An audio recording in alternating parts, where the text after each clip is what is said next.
निर्जन स्थान पर निरीह हमारे सनकादि ऋषि जो नित्य समाधि में ही रहते हैं, लेकिन जब नारद जी ने प्रार्थना की कि आप भागवत सुनाइए, तो भागवत सुनाने के लिए बद्रीनारायण से चलकर वे हरिद्वार गंगा के तट पर पधार गए।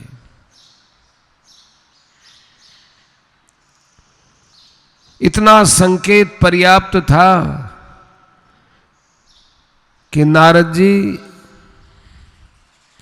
हमने आपके प्रश्न का तो उत्तर दे ही दिया। आपने पूछा था कि भक्ति, ज्ञान और वैराग्य के आनंद के लिए हमें क्या करना चाहिए। दो तो बेहोश पड़े पुत्र और माँ है, उन दोनों के इस अवस्था से दुखी हो रही है।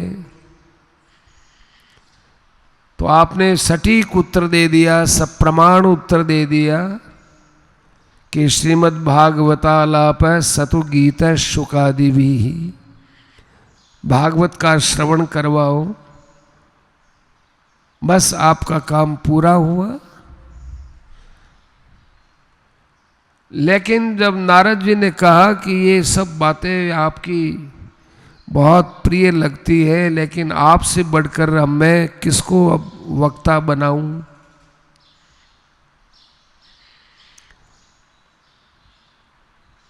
कि भाई आप, मैंने तो सुना है आप भी तो भागवत के वक्ता हो। देखो हमारे भागवत के जितने वक्ता हैं सब श्रोता होकर वक्ता बने हैं।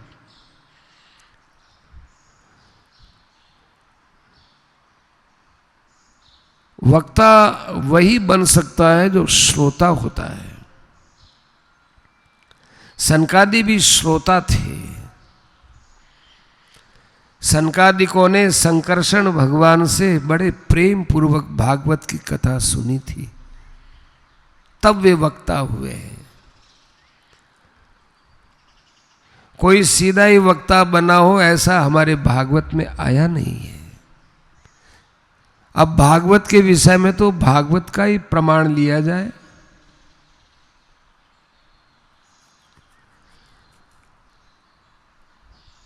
तो बड़ा आनंद हुआ सनकादि ऋषियों को कि चलो भगवान का ध्यान तो कथा के करते करते भी कर सकते हैं, और कथा से बढ़कर क्या ध्यान होगा।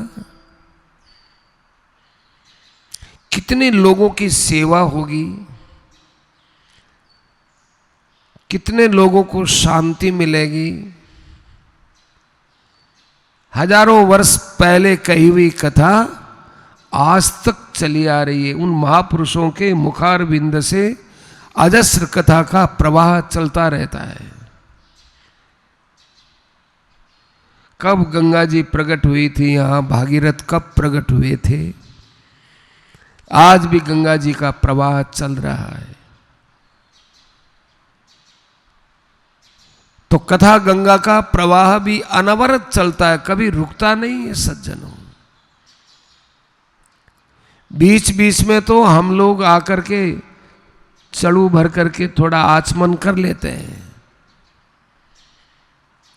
लेकिन ये मूल से वहीं से ही चल रही है कथा।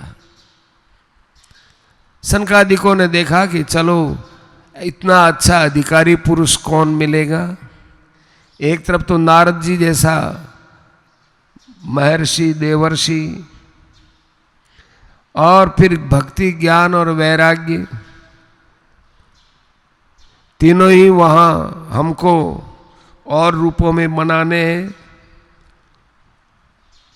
ये सब विचार करके तीनों की भलाई के पीछे जगत की भलाई है, क्योंकि ज्ञान, वैराग्य और भक्ति के बिना किसी प्राणी का कल्याण नहीं होता।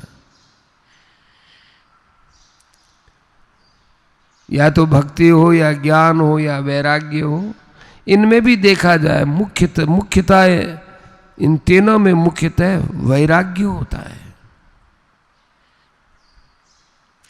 वैराग्य के बिना न भक्ति सिद्ध होती है न ज्ञान सिद्ध होता है।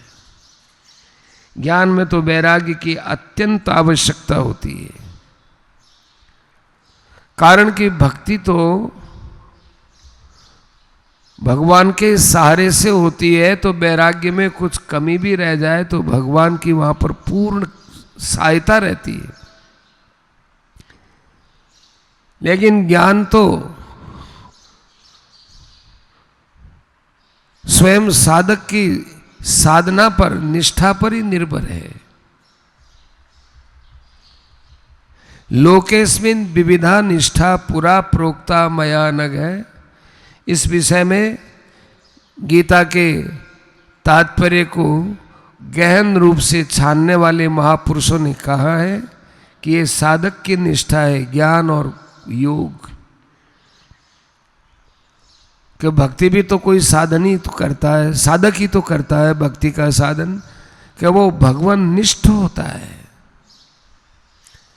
भगवती निष्ठा यस्य स भगवान निष्ठ है, वो भगवान निष्ठ है। तो भगवान निष्ठ होने पर उसके मन की एक वृत्ति आश्रय लेकर चलने की बनती है। ज्ञान में ये आश्रयात्मिका वृत्ति नहीं रहती, वहां पर ज्ञानात्मिका वृत्ति जागृत रहती है। यद्यपि ये वार्तिक ज्ञान नहीं है, वृत्तियों के अधीन नहीं है, परंतु साधना के अंदर तो है ही, तो वहां वैराग्य की अत्यंत आवश्यकता है। जरा सा वैराग्य से चूके तो दशम स्कंद में कहा है कि जैसे कोई चींटी है ऊपर चढ़ते चढ़ते गिर जाए, किनारे तक पहुंचते पहुंचते गिर जाए, ऐसे वहां पर गिरने का बहुत भय रहता है। लेकिन हे प्रभु, आपके भक्त निर्भय होते हैं, क्योंकि उनको आप संभाले रहते हैं। छोटे बच्चे को माँ चलने के लिए सिखाती है, बच्चा चलने में डरता है कहीं गिर जाऊंगा, लेकिन चारों तरफ से माँ का पूरा सहारा रहता है। वो यूं गिरने लगे माँ पकड़ लेती है, गिरने लगे माँ पकड़ लेती है। तो ये आश्रयात्मिका जो वृत्ति रहती है भक्ति में, इससे साधक का बड़ा लाभ होता है, जल्दी उन्नति होती है। तो हमारे सनकादि ऋषियों के मन में क्यों ये विचार आया कि लोगों के अंदर ज्ञान सोया हुआ है, वैराग्य भी बेहोश होकर पड़ा हुआ है, भक्ति है वो भी अब आश्रयहीना है। लोग छोटा मोटा पाठ कर लेते हैं, कोई तो इसलिए कर लेते हैं कि चलो भाई हम बच्चे थे, दादी माँ हमको बोलती थी कि थोड़ा मंदिर में आरती कर लिया करो, थोड़ा हनुमान चालीसा कर लिया करो, बस ठीक है, इतना सा करके उसको परिपूर्ण मान लेते हैं। लेकिन ज्ञान का तत्व क्या है, वैराग्य का तत्व क्या है, भक्ति का तत्व क्या है, और ये कितने स्वाभाविक है, इन सब का ठीक जगत को बोध कराने के लिए हमारे सनकादि ऋषियों ने नारद का निमंत्रण स्वीकार किया, और स्वीकार करके वे गंगा जी के तट पर आए, आनंद नाम का तट। यह आनंद नाम का तट क्या होता है कि भागवत को सुने तो आनंदानुभूति हो। वक्ता तो इसलिए आनंदित हो जाएगा कि चलो हमारी प्रशंसा हो गई, तो वो आनंद तट में तो नहीं बैठा है भाई। आजकल तो हम लोग कथा करने वाले कुछ न कुछ संसार को पकड़ करके कथा करते हैं। कुछ द्रव्य की प्राप्ति हो जाएगी, कुछ इसलिए भी कि भाई लोगों में हमारी प्रसिद्धि हो जाएगी, तो जगह जगह हमारे कार्यक्रम होंगे, तो फिर प्रसिद्धि के साथ में धन आदि का भी मिलना हो जाएगा। वो भागवत के तत्व को नहीं समझ सकते हम लोग, इसीलिए इतनी कथाएं होती हैं, इतने कथा कीर्तन होते हैं, इतना सब कुछ होता है, परंतु लोगों की वृत्तियां वहीं की वहीं पड़ी हैं। बात क्या है? वो आनंद के तट पर स्थित होकर कथा नहीं कहते हैं, कथा नहीं सुनते हैं। वो आनंद कोई बाहर से नहीं आता है, बाहर से तो सुख आता है, बाहर से सुविधाएं होती हैं। आनंद एक ऐसी चीज है कि जो निरपेक्ष है। सुख में तो इंद्रियों का और पदार्थों का, इंद्रियों का और भोगों का संस्पर्श अनिवार्य है। जब तक इंद्रियों का और पदार्थों का संयोग नहीं होगा तब तक सुख नहीं मिलेगा। सुख के लिए पराधीनता का अनुभव करना पड़ेगा, दुख भी पाना पड़ेगा। दुख पाए बिना सुख नहीं होता। पर आनंद है, ये किसी की अपेक्षा नहीं करता है। आनंद तो इसका स्वरूप माना गया है। सुख और आनंद में बड़ा फर्क है सज्जनों, बड़ा अंतर है। सुख पराधीनता से, आनंद स्वाधीनता से स्वतः जागृत होता है। और सुख दुख में बदलता है। आनंद है ये बढ़ता जाता है, घटता नहीं है। सुख होता है वो आरंभ गुरुवी क्षयणी क्रमेण। सुख होता है वो दोपहर के सूर्य के गति के समान होता है। जो दोपहर में प्रचंड सूर्य खूब तेज चमकता है, फिर धीरे धीरे वो ढलता चला जाता है। और आनंद होता है वो उगते हुए सूर्य से लेकर दोपहर के सूर्य तक जो स्थिति होती है वो होती है। बढ़ता ही जाए, बढ़ता ही जाता, बढ़ता ही जाता है, बढ़ते बढ़ते बढ़ते। सूर्य तो फिर भी दोपहर के बाद ढलता है, ये तो कभी ढलता ही नहीं है। इसलिए आनंद के तट पर स्थित होकर इस कथा का रसास्वादन किया जाए। भूल जाना चाहिए, अपने आप को भी भूल जाना चाहिए। मैं कौन हूं, क्या हूं, कौन जाति का हूं, कौन वर्ण का हूं, किस परिस्थिति में हूं, किस प्रकार के संकट में हूं, ये सब बातें वहां पर जैसे गहरी नींद में आदमी भूल जाता है। पर गहरी नींद में तो तमोगुण छाया रहता है, वहां अज्ञान की वृत्ति काम करती है। यहां पर जुवती ज्ञान दीपिते। समाधि में और निद्रा में इतना ही फर्क है। वेद्यांतर संपर्क शून्य होकर निद्रा में भी स्थिति होती है और समाधि में भी होती है। पर समाधि में ज्ञान की जो दीप्ति है वो बराबर बनी रहती है। बस तो उस आनंद की स्थिति में भागवत के रस का बड़ा आनंद मिलता है।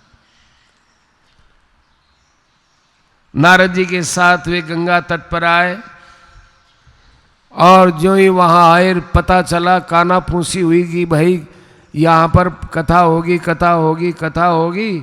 तो बस इतने जल्दी कथा के समाचार फैलने लगे। भूरलोक के पूरे भूलोक पर पता चला, देवलोक में पता चला और ब्रह्मलोक में पता चला। देखो, सुवास को सब लेना चाहते हैं, दुर्गंध को कोई लेना नहीं चाहता। भागवत की कथा होगी, ये सुवास है, सुवास है। भूरलोके और देवलोके और ब्रह्मलोके सब जगह एक बात फैल गई, आओ आओ कथा होगी। अरे कथा होगी, देखा इससे बढ़कर तो संसार में कोई ऊंचा काम है ही नहीं। श्री भागवत पीयूष पानाय, इससे बड़ा कोई अमृत नहीं है। देवलोक का अमृत तो कोई विशेष काम का नहीं है।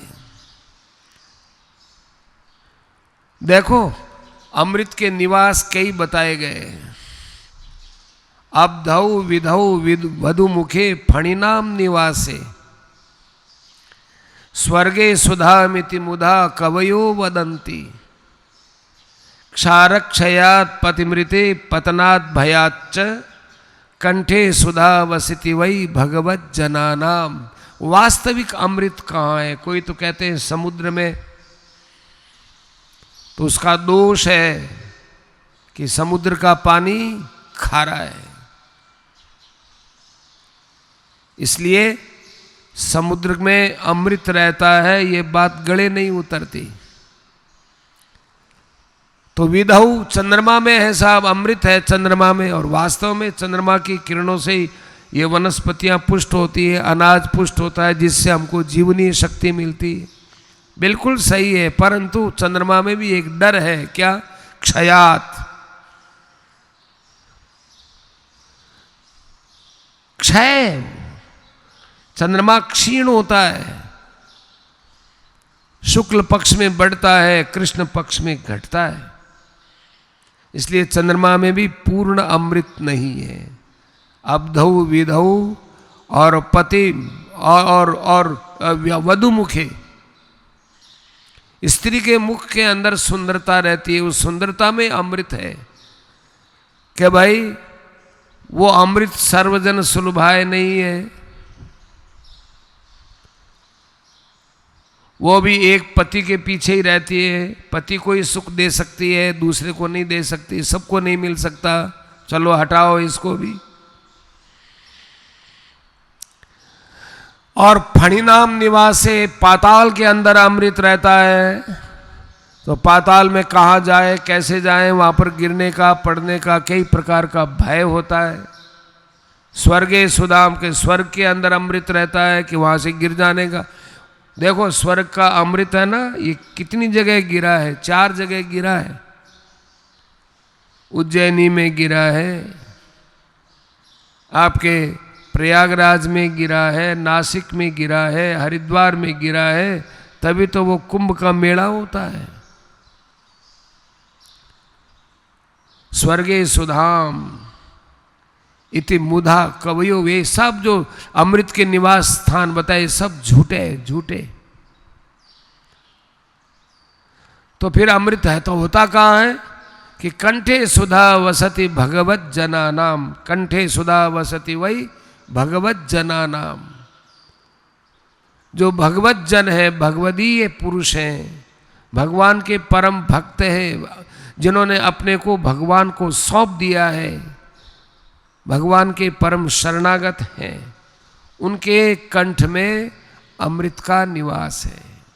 कंठे सुधा वसति वही भगवत जना नाम।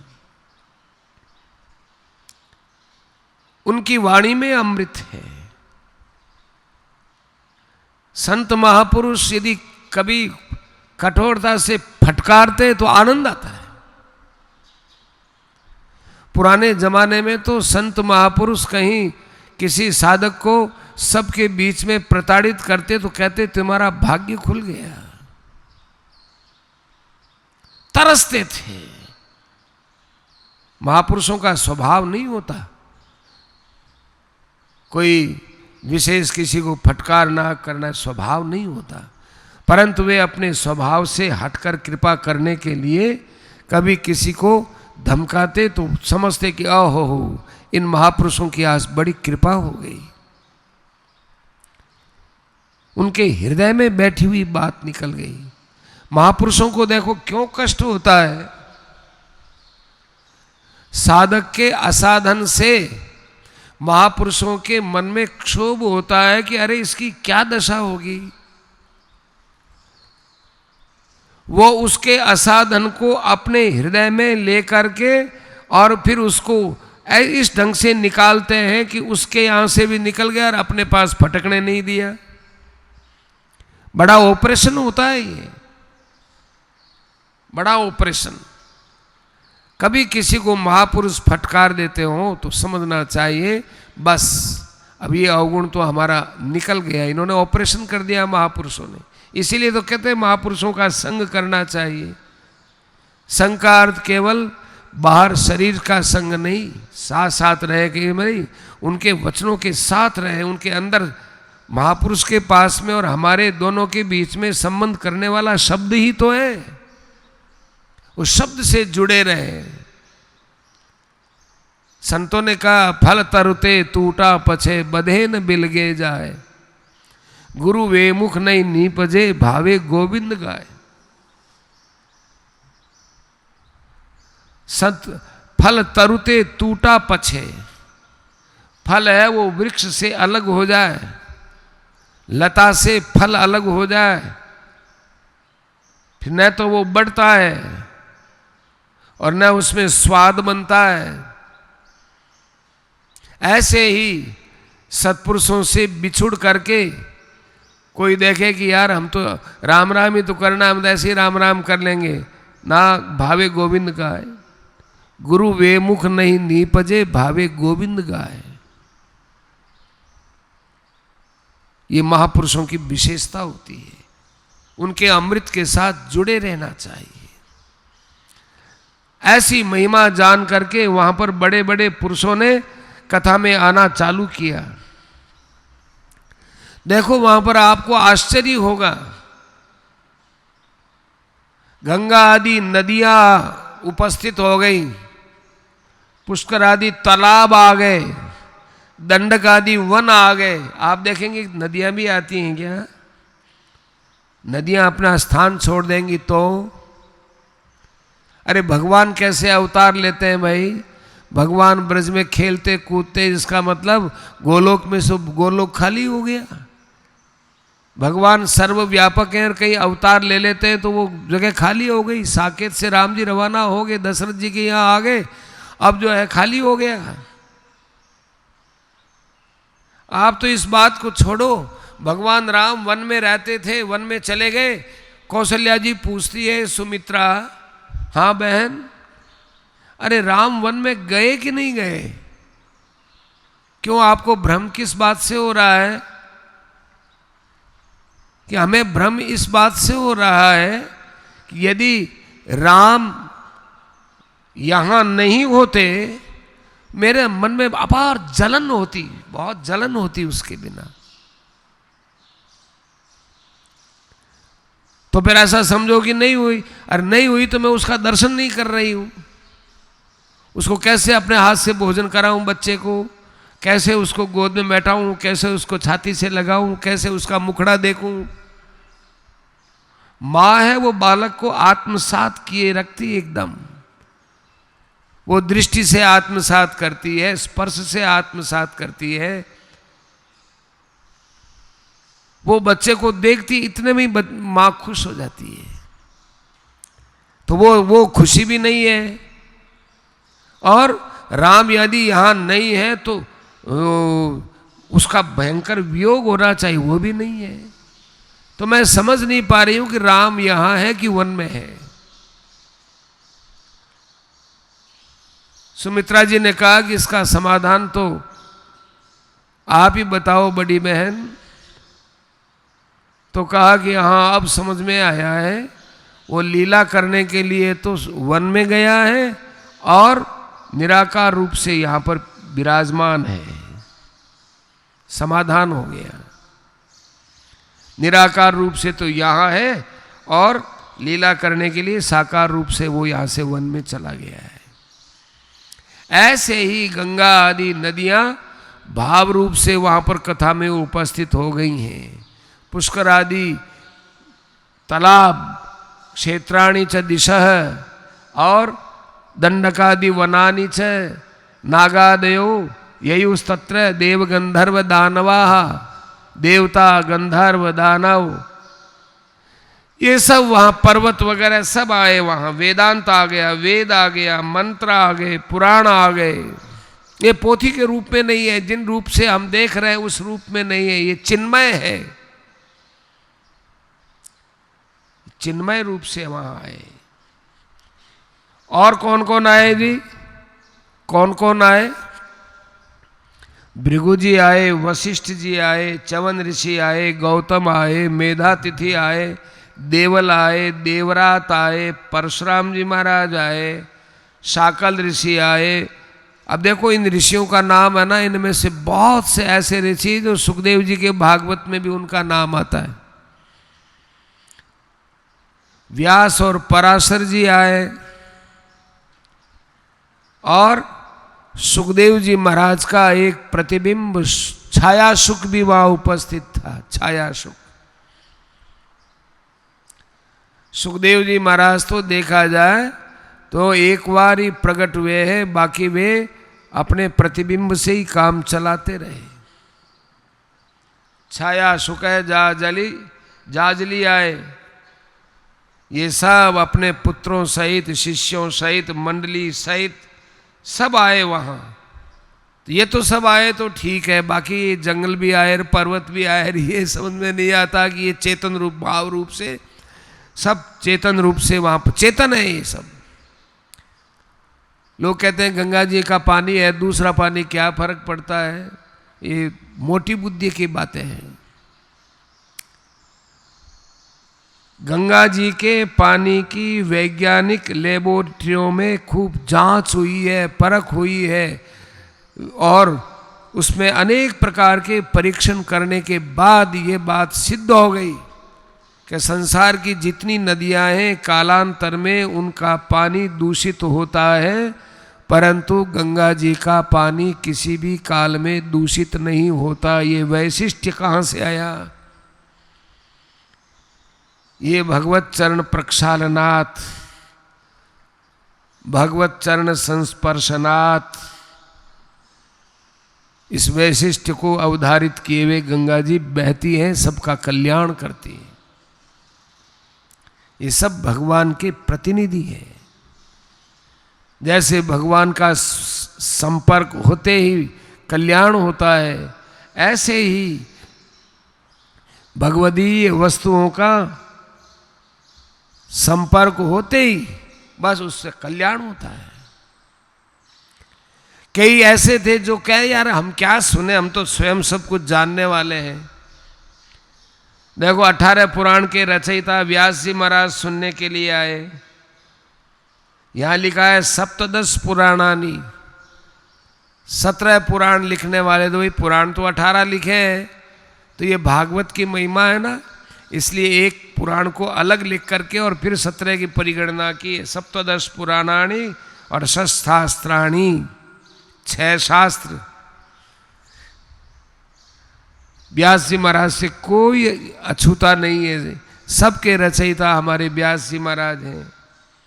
तो व्यास जी महाराज भी भागवत सुनने के लिए आए यहाँ। जिनकी बनाई हुई भागवत वो भी सुनते हैं। लेकिन कई कई ऐसे अभिमानी पुरुष थे जिन्होंने कहा कि हम तो नहीं सुनते, भाई क्या सुनना है। महाराज श्री ने कहा कि लोगों को कहा जाता है सत्संग में जाओ, तो कहते क्या है सत्संग में? यही तो बात है कि भाई भगवान का नाम लो, और भाई संसार में भाई एक दिन मरना तो पड़ेगा, इधर भगवान का नाम लो, बस यही तो सार बात। और क्या है सत्संग? नई बात क्या है? क्या करें सत्संग में जाकर? क्या नई बात क्या मिलेगी बताओ? वो ऐसा बोलते हैं, करे ये 2 बात है तो खास, लेकिन ये बात अंदर बैठती है कि केवल ऊपर होठों से ही बोलते हो। अनाज का दाना है, वो सड़क पर पथरीली जमीन पर बिखेर दो, उगेगा क्या? उसके लिए खेत चाहिए, उपजाऊ जमीन चाहिए, उपजाऊ खाद चाहिए, पानी चाहिए, तब जाकर के वो खेती होती है। एक छोटे से बीज के लिए ये तो बहुत बड़ा बीज है भाई। संसार की नाशवत्ता का, देहादि पदार्थों सहित सबकी नाशवत्ता का ज्ञान करना और अपने परमात्मी परमात्मा में प्रेम करना, ये कल्याण का बीज है। इस बीज के लिए कोमल भूमि चाहिए, उपजाऊ भूमि चाहिए। वो भूमि सत्संग के बिना नहीं बनती। वहाँ महापुरुष जो है वो बीज डालते रहते हैं, हल चलाते रहते हैं, उससे जमीन उपजाऊ होती रहती है। और उसमें नाम जप का साधन है, ये खाद वर्षा और सावन भादव मास। हमारे तुलसीदास जी महाराज ने कहा है कि नाम जप है सावन और भादवे के बरसात के समान है। वर्षा ऋतु रघुपति भगति, तुलसी साली सुदास। अच्छे भक्त होते हैं वो तो है धान,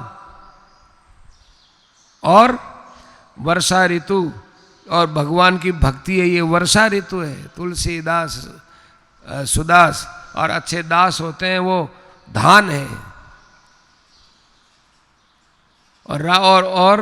और ये नाम के सावन और भादो मास, राम नाम 2 अक्षर है, ये सावन भादो मास।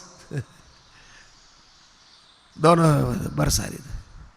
वर्षा तो देखो और समय में भी होती है, पर और समय की वर्षा से इतनी खेती बढ़िया नहीं होती। सावन भादवे की बरसात से खेती होती है। ये जो जितने सिंचाई के साधन हैं, सब सिंचाई के साधन भी, चाहे नहर के हों, चाहे जमीन से कुएं का पानी वगैरह भी हो, ये सब बरसात ऋतु से ही इनके अंदर जल आता है। अपने इस राजस्थान में तो बहुत गहरे कुएं हैं, जिसमें इस इलाके में तो और भी गहरे कुएं हैं। ये बहुत ऊंची जगह है, ये मारवाड़ बीकानेर वगैरह का ये मरुभूमि बहुत ऊंची जगह है, तो पानी बहुत गहरा है यहाँ।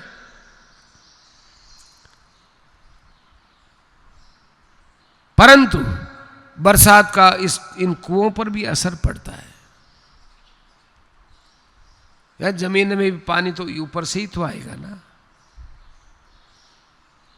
जिस साल बरसात नहीं होती है, कुएं वाले खेती वाले जानते हैं उस वक्त साहब हमारा पानी नीचे चला गया।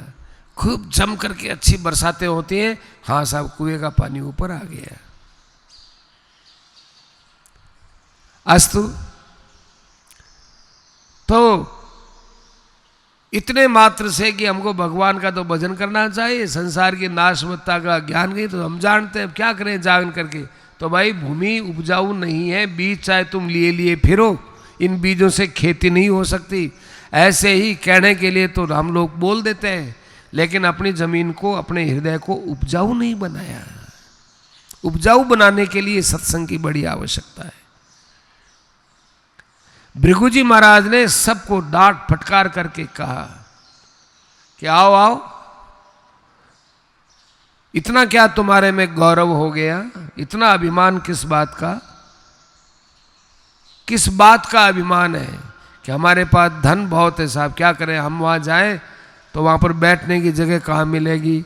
देखो छोटे मोटे आदमियों के साथ नहीं बैठ सकते, उनको कहा जाए जब आप मरोगे तब मसान में भी स्पेशल जगह चाहिएगी क्या। अभी कोरोना के इस पीरियड में हमने एक व्हाट्सएप पर देखा, वहाँ पर बताया गया कि ये आदमी 1500 करोड़ का मालिक, 1500 करोड़ की प्रॉपर्टी उसके पास, 1500 करोड़ माने 1500 करोड़, इतने का मालिक, और प्लास्टिक के अंदर लिपटा हुआ मर गया। वो प्लास्टिक के अंदर लिपटा हुआ, उसके परिवार के लोग बहुत दूर खड़े थे। ये पहले पिछले साल की बात है, ये दूर खड़ा है, परिवार वाले पास में नहीं जा सकते, और उसको अस्पताल की ट्रॉली से लाए गए, और थोड़े लकड़े वहाँ पर पड़े थे, और वहाँ पर पाउडर छिड़क करके और उसको वहाँ पर ऐसे ही डाल दिया, जैसे कोई कूड़े कचरे को डालते हैं, ऐसे ला के यूँ डाल दिया और यूँ एक तूड़ी लगा के फेंक दिया, वो जल गया, जैसे कूड़े कचरे को जलाते हैं ऐसे। जीता था मेरे पास इतना है, मेरे क्या काम आया तुम्हारे। संसार की नश्वरता का ज्ञान तो जो आज इस समय हो रहा है सज्जनों, ऐसा पहले कभी नहीं हुआ। मृत्यु तो होती थी,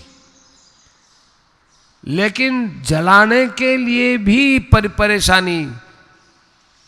स्त्री अपने पति का मुख दर्शन नहीं कर सक रही है, पुत्र अपने पिता को कंधा नहीं दे सक रहा है। न जाने कौन पुरुष उनको ले जा के जलाते हैं ना। डेड बॉडी को क्या करोगे? अरे हमारे यहाँ 16 संस्कारों में एक अंत्येष्टि संस्कार होता है। पुत्र है वो पिता की चिता को परिक्रमा सहित प्रणाम करता है, वो अग्नि देता है। नहीं दे सकते। क्या काम आएगा ये परिवार का मोह? क्या काम आएगा ये जिनके लिए धन इकट्ठा करते हैं उनका हमारे क्या संबंध रहेगा सज्जनों? थोड़ा दूर सोचो, अभी का मत सोचो, आगे का सोचना चाहिए। सेठ जी ने लिखा है जयदयाल जी गोविंद ने कि रात को सो तो सोते समय ऐसे सो करके मत सो कि हम आराम से सो रहे हैं। सोते समय ऐसा विचार करना चाहिए कि मैं अर्थी पर लेटा हुआ हूं। ये डराने के लिए नहीं, ये हकीकत है। मैं अर्थी पर लेटा हुआ हूं, मेरे प्राण निकल गए, मुझे स्नान करा दिया, अब मुझे अर्थी पर लेटा दिया गया है, अब मेरे पर कपड़ा डाल दिया है, अब मुझे बांध दिया गया है, और अब परिवार के लोग, पड़ोस के लोग और परिचित मित्रगण सब आ गए। अब वो मुझे कंधे पर ले जा रहे हैं और इस घर, मेरे घर के इस दरवाजे से यूं ले जा रहे हैं। अब यूं ले जाते ये मसान है, अब मसान में ले जाकर रख दिया है। अब चिता बनाई है, आधी चिता तो बना दी है, अब मेरे शरीर को रख दिया है, अब ऊपर लकड़े बना दिए हैं, और जो मेरे बेटा है वो मेरे आग लगा करके, परिक्रमा करके और सब जला करके और अपने अपने घर आ गए।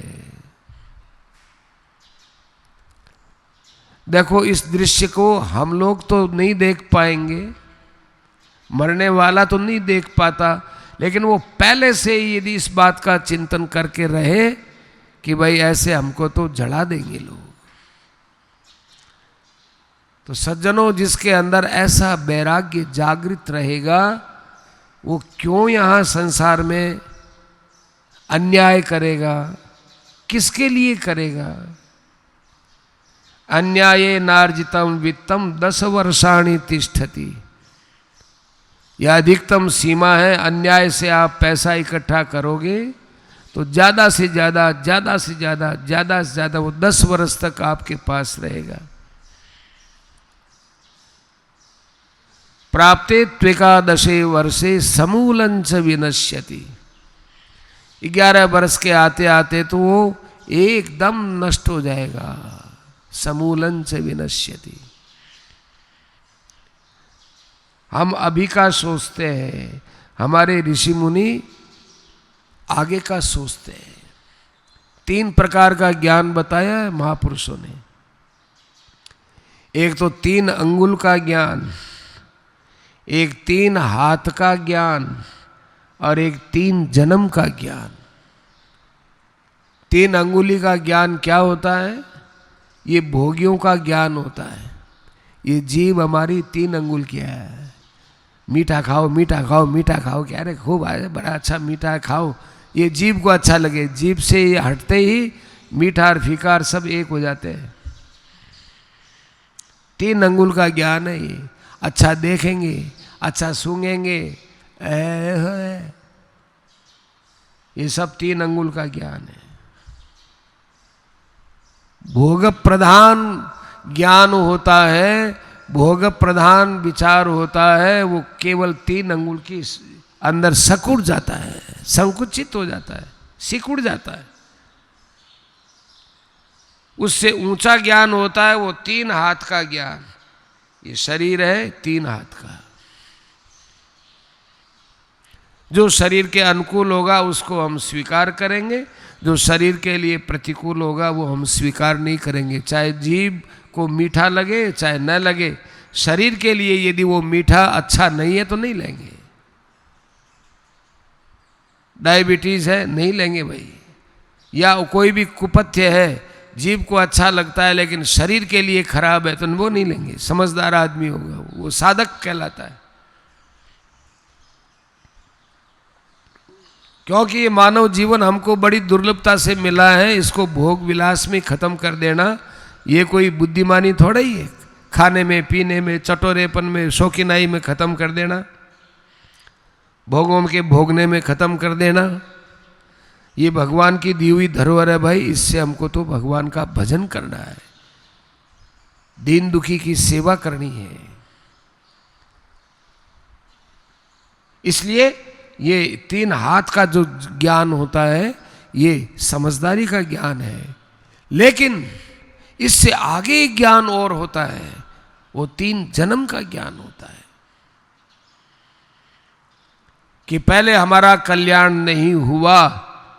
इसका प्रमाण क्या है कि अभी इसमें हमने जन्म लिया ना, ये शरीर हमको मिला। पहले हमारा शरीर था, हमने कर्म किए थे, कल्याण नहीं हुआ, कर्मों का फल भोगने के लिए हमको ये शरीर मिला। तो पहले भी जन्म था, कहाँ था, कैसे थे, क्या थे, इन सब बातों को हटाओ, उनकी कोई अब वैल्यू नहीं है। कई लोग कहते हैं कि हमें पिछले जन्म का तो ज्ञान ही नहीं है, कौन माँ बाप थे। अरे बाबा, इस जन्म के माँ बाप से तो आपकी आसक्ति हट गई, लुगाई से आसक्ति हट गई, बेटों से आसक्ति हट गई, भाइयों से आसक्ति हट गई। क्या इस जन्म की तो हटी नहीं, पिछले जन्म के और याद आएंगे तो कितनी आसक्ति का कादा फैल जाएगा। कहाँ तक पार करोगे, कहाँ तक पार करेंगे हम। परलोक और पुनर्जन्म अंक है, उसमें ऐसे बहुत से उदाहरण मिलते हैं। किन्हीं किन्हीं को पूर्व जन्म के याद है, ये मेरा परिवार था, यहाँ ये मेरा घर था। 10 वर्ष का एक बच्चा है, बूंदी जिले का एक गांव के अंदर उसने जन्म लिया था, फिर वो और दूसरे घर में जन्म ले लिया, वहाँ मर गया। तो वहाँ पर वो उस गांव का नाम ले, छोटा बच्चा, उसे पूछा क्या बात है कि मैं उस गांव का रहने वाला था पहले। तुम्हारे बाप का नाम, कि ये बाप का नाम। फिर तुम्हारा कोई घर, घरी, गली सब जानते हो कि जानता हूं। तुम्हारे बेटे कितने, कि इतने मेरे बेटे, ये मेरे बेटों का नाम। तुम्हारी पत्नी की, मेरे पत्नी का नाम। सब कुछ पता ठिकाना बताया बच्चे ने। ये परलोक पुनर्जन्म अंक में पढ़ लेना भाई, पर इतनी फुर्सत कहाँ है लोगों को। हाय हाय करने से ही हम लोगों को फुर्सत नहीं है। ऐसे पवित्र ग्रंथ पढ़े हम लोग। सज्जनों, हम लोग हमारी संस्कृति से अपरिचित होते जा रहे हैं और दूसरी संस्कृतियां हमारे अंदर भ्रम फैला रही हैं और उन भ्रमों को हम सत्य मानकर चलते हैं।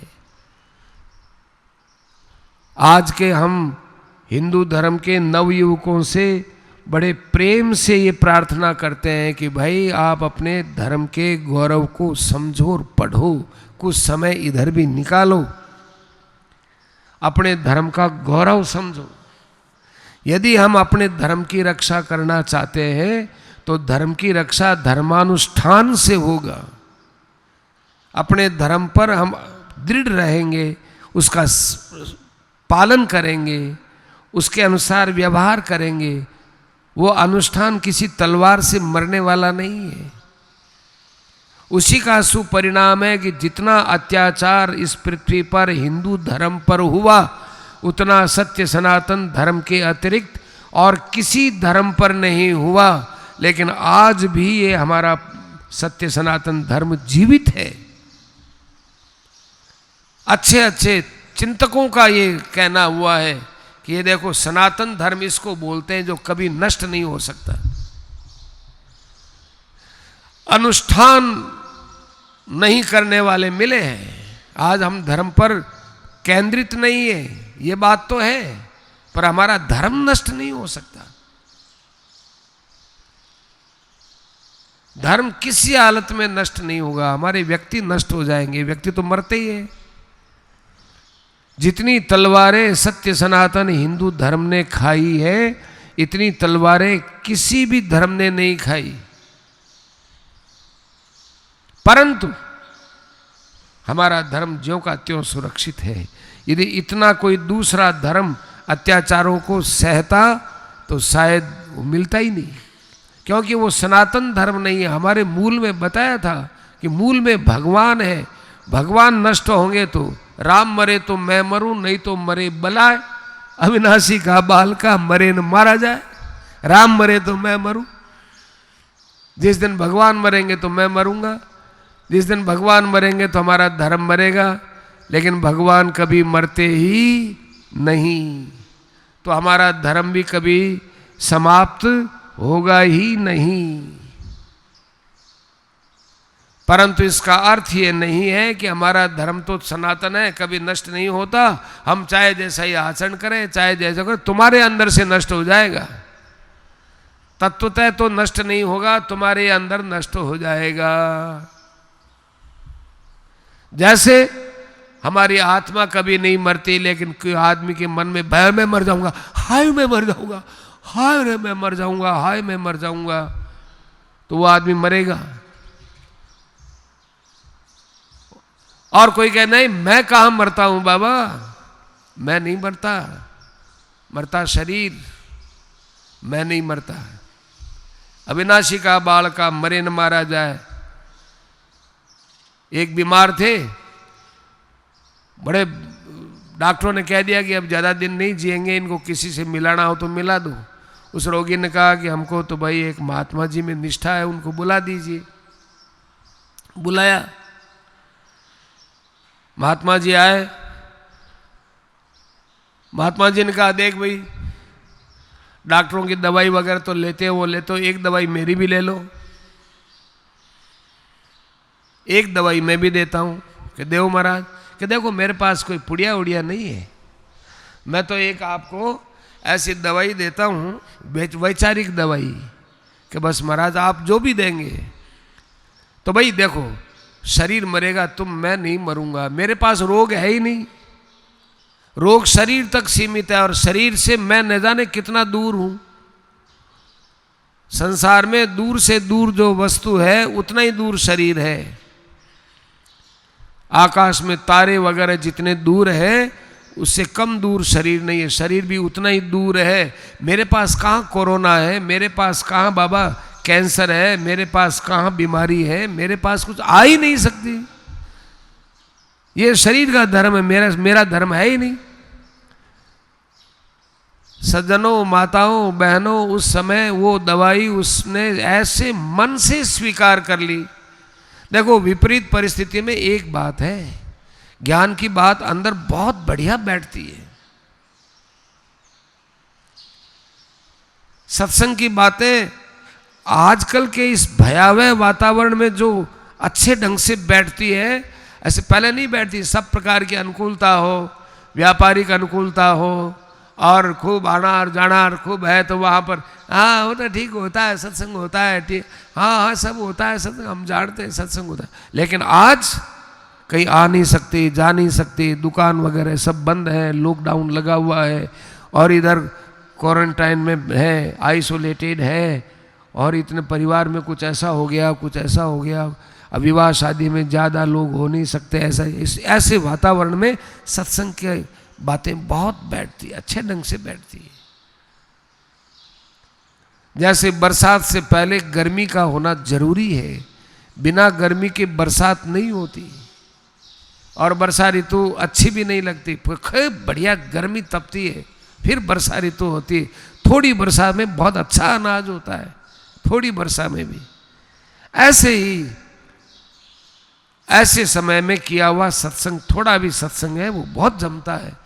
तो उस सत्संगी व्यक्ति के मन में ये बात बैठ गई, और सज्जनों उसके बाद जो उसके स्वास्थ्य में सुधार हुआ, तो डॉक्टरों ने आश्चर्य किया कि क्या सुधार हुआ भाई, मैं तो बहुत जल्दी, आपके गुरुजी ने क्या दवाई दी, हमको भी बताओ क्या दवाई दी, आपका तो बड़ा सुधार लग रहा है। सज्जनों जितनी हमारे अंदर निर्भीकता आएगी, आत्मा की नित्यता पर रहने का जितना हम निर्भयता पूर्वक साहस जुटा पाएंगे, उतनी बीमारी का असर कम पड़ेगा, और बीमारी स्वयं भी वहां पर प्रभावहीन हो जाएगी। कितना बड़ा औषध है ये।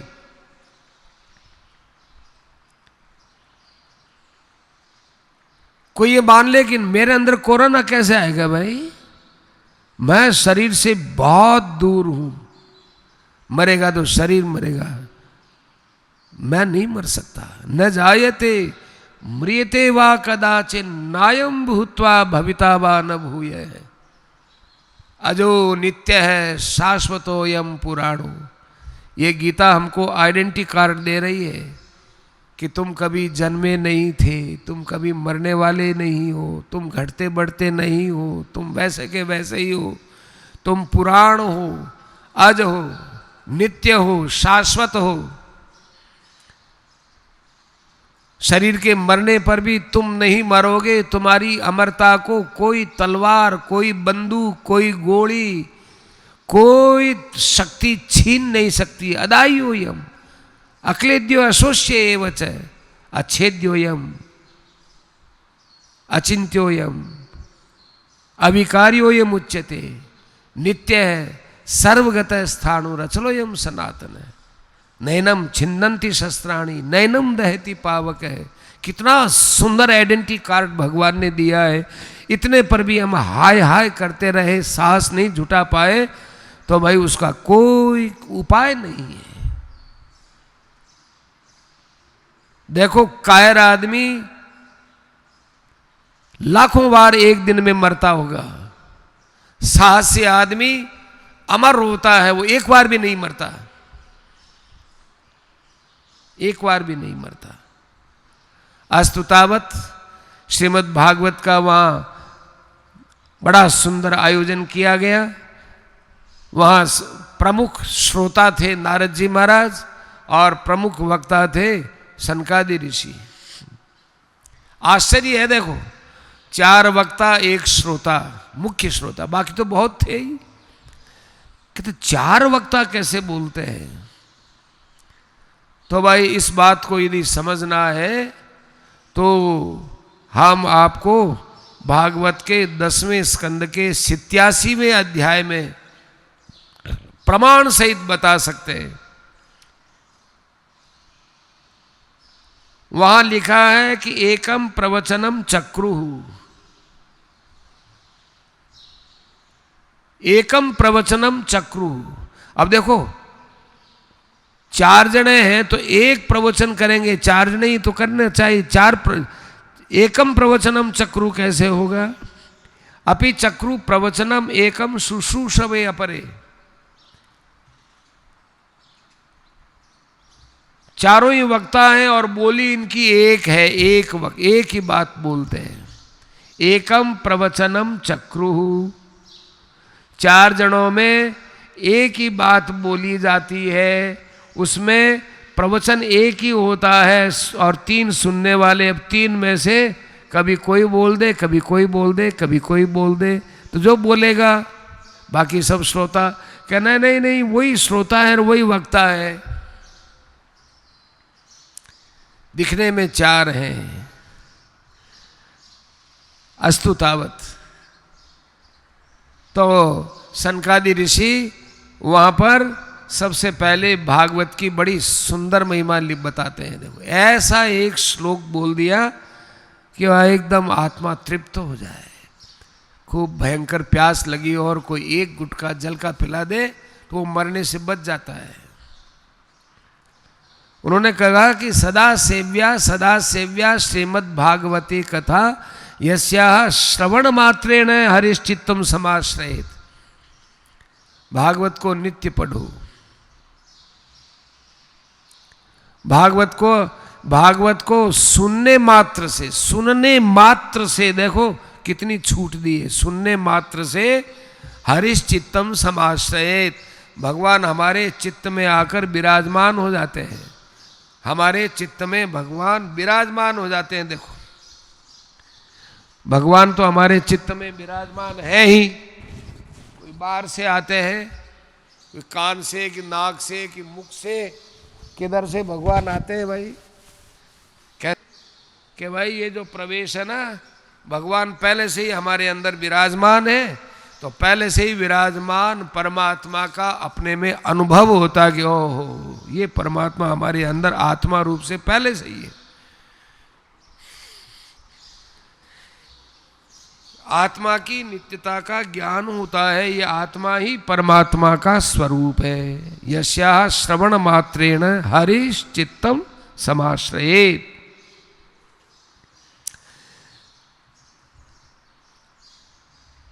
अठारह 18,000 श्लोकों का ये संग्रह है।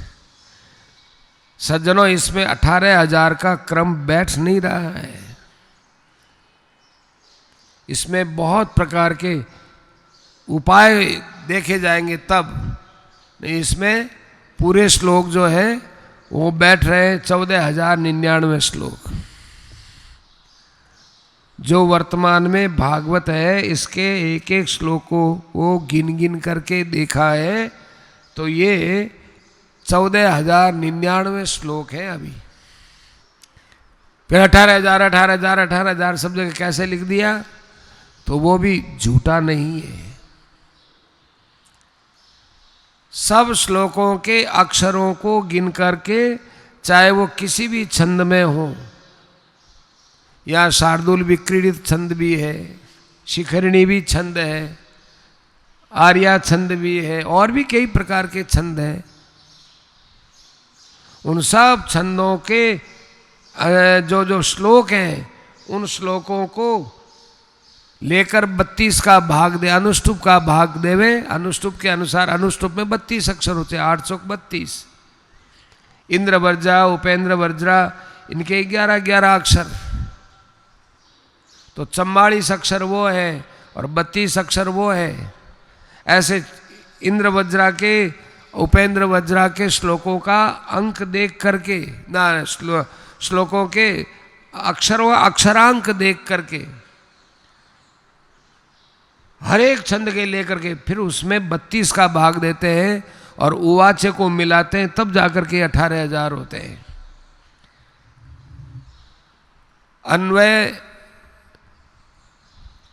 अन्वयार्थ प्रकाशिका जो टीका है, उसमें उन्होंने एक एक अध्याय के अंदर ऐसे किए। अस्तु तावत। ये तो बीच में इसलिए बात कह दी गई कि कल न कोई योग लगाएगा तो 18,000 नहीं मिलेंगे, तो कहेंगे भागवत तो अपूर्ण है। भागवत अपूर्ण नहीं है।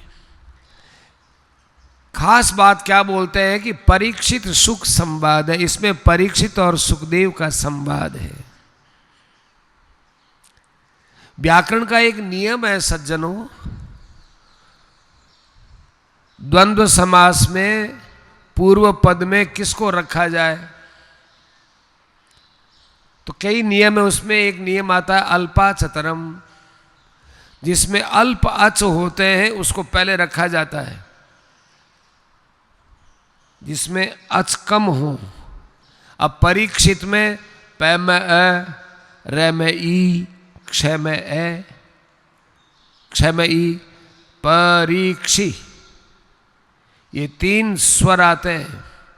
और सुख में श में उ और क में ए 2 ही आते हैं। तो अल्प अच किस में रहा? सुख में रहा। और ज्यादा अच किस में रहा? परीक्षित में रहा। परंतु हमारे सनकादि ऋषि क्या बोलते हैं?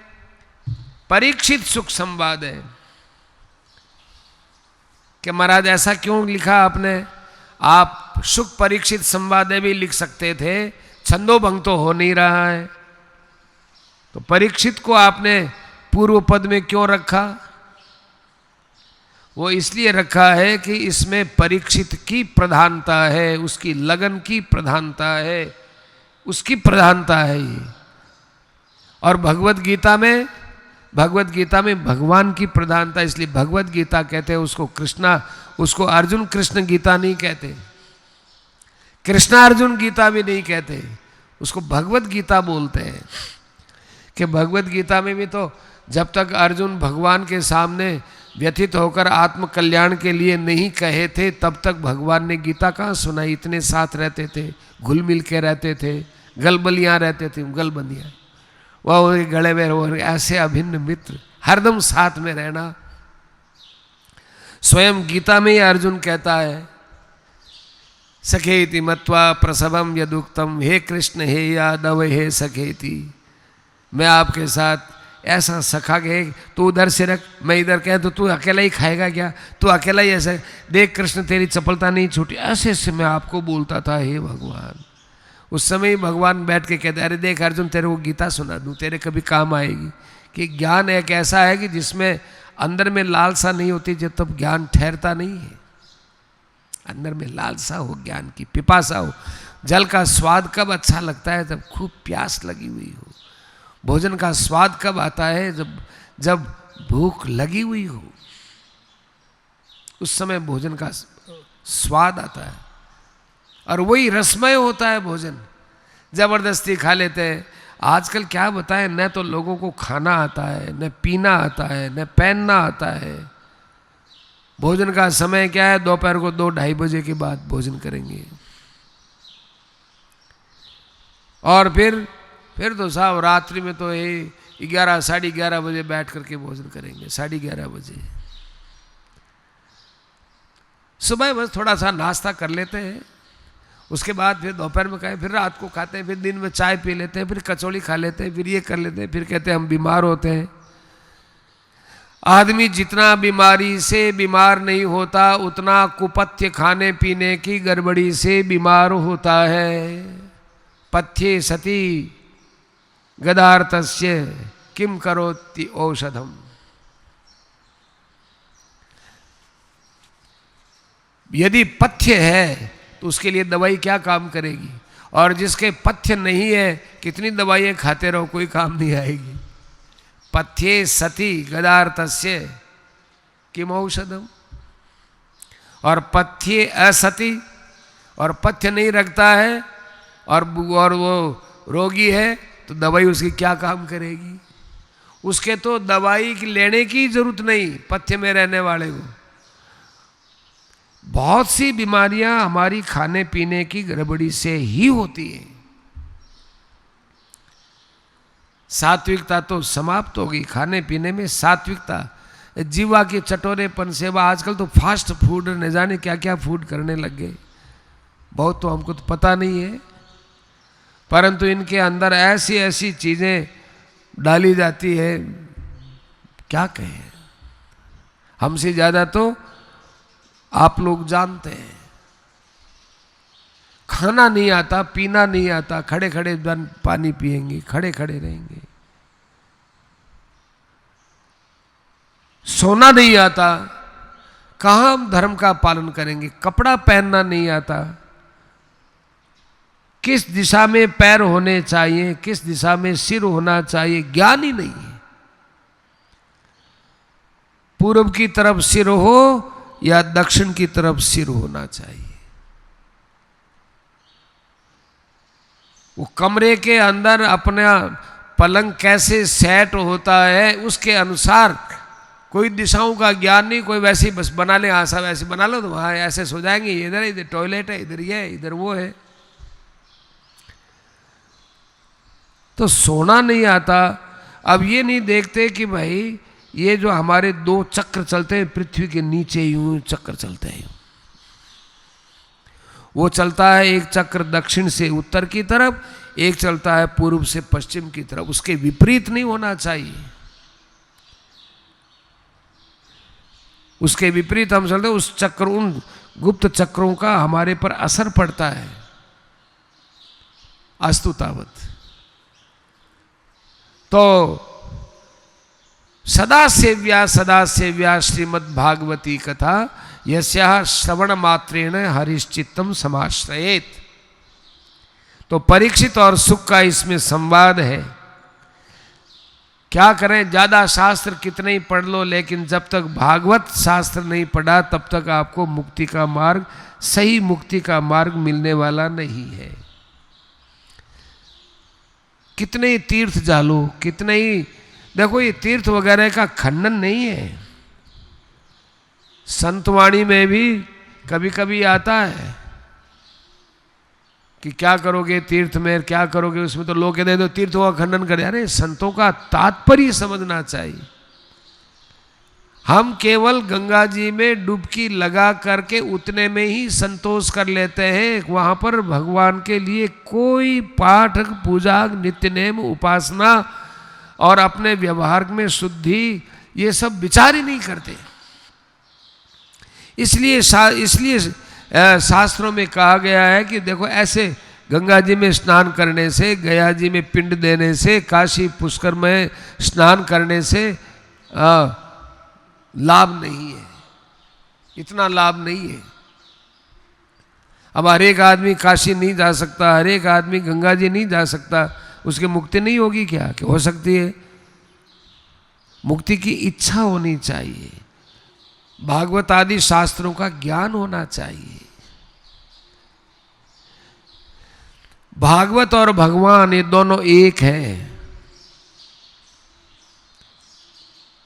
तुलसी च वसंतश्च पुरुषोत्तम एव च एतेषां तत्वतः प्राज्ञैर न पृथक भाव इष्यते। तुलसी और पुरुषोत्तम भगवान, वसंत और पुरुषोत्तम भगवान, गौ और पुरुषोत्तम भगवान, द्वादशी तिथि और पुरुषोत्तम भगवान, सूर्य और पुरुषोत्तम भगवान, और वेद और पुरुषोत्तम भगवान, त्रयी भागवतम और भागवत और पुरुषोत्तम भगवान, और ओम नमो भगवते वासुदेवाय द्वादशाक्षर मंत्र और पुरुषोत्तम भगवान बिल्कुल एक में एक हैं, एक में एक। देखो आप ये भागवत सुनेंगे ना, जिसकी महिमा में स्वयं नारद जी भी कह देंगे कि आपने तो हमको भगवान को सुना दिया। अद्य में भगवान लब्ध है, आज तो मुझे भगवान मिल गए। और परीक्षित भी जब ये भागवत सुनेंगे तो कहेंगे कि अनादि निधनो भगवान ये छावितम मया, अनादि निधन भगवान को आपने हमको सुना दिया। ये भगवान और भागवत एक ही है, अर्थात यहां भगवान भागवत के रूप में है।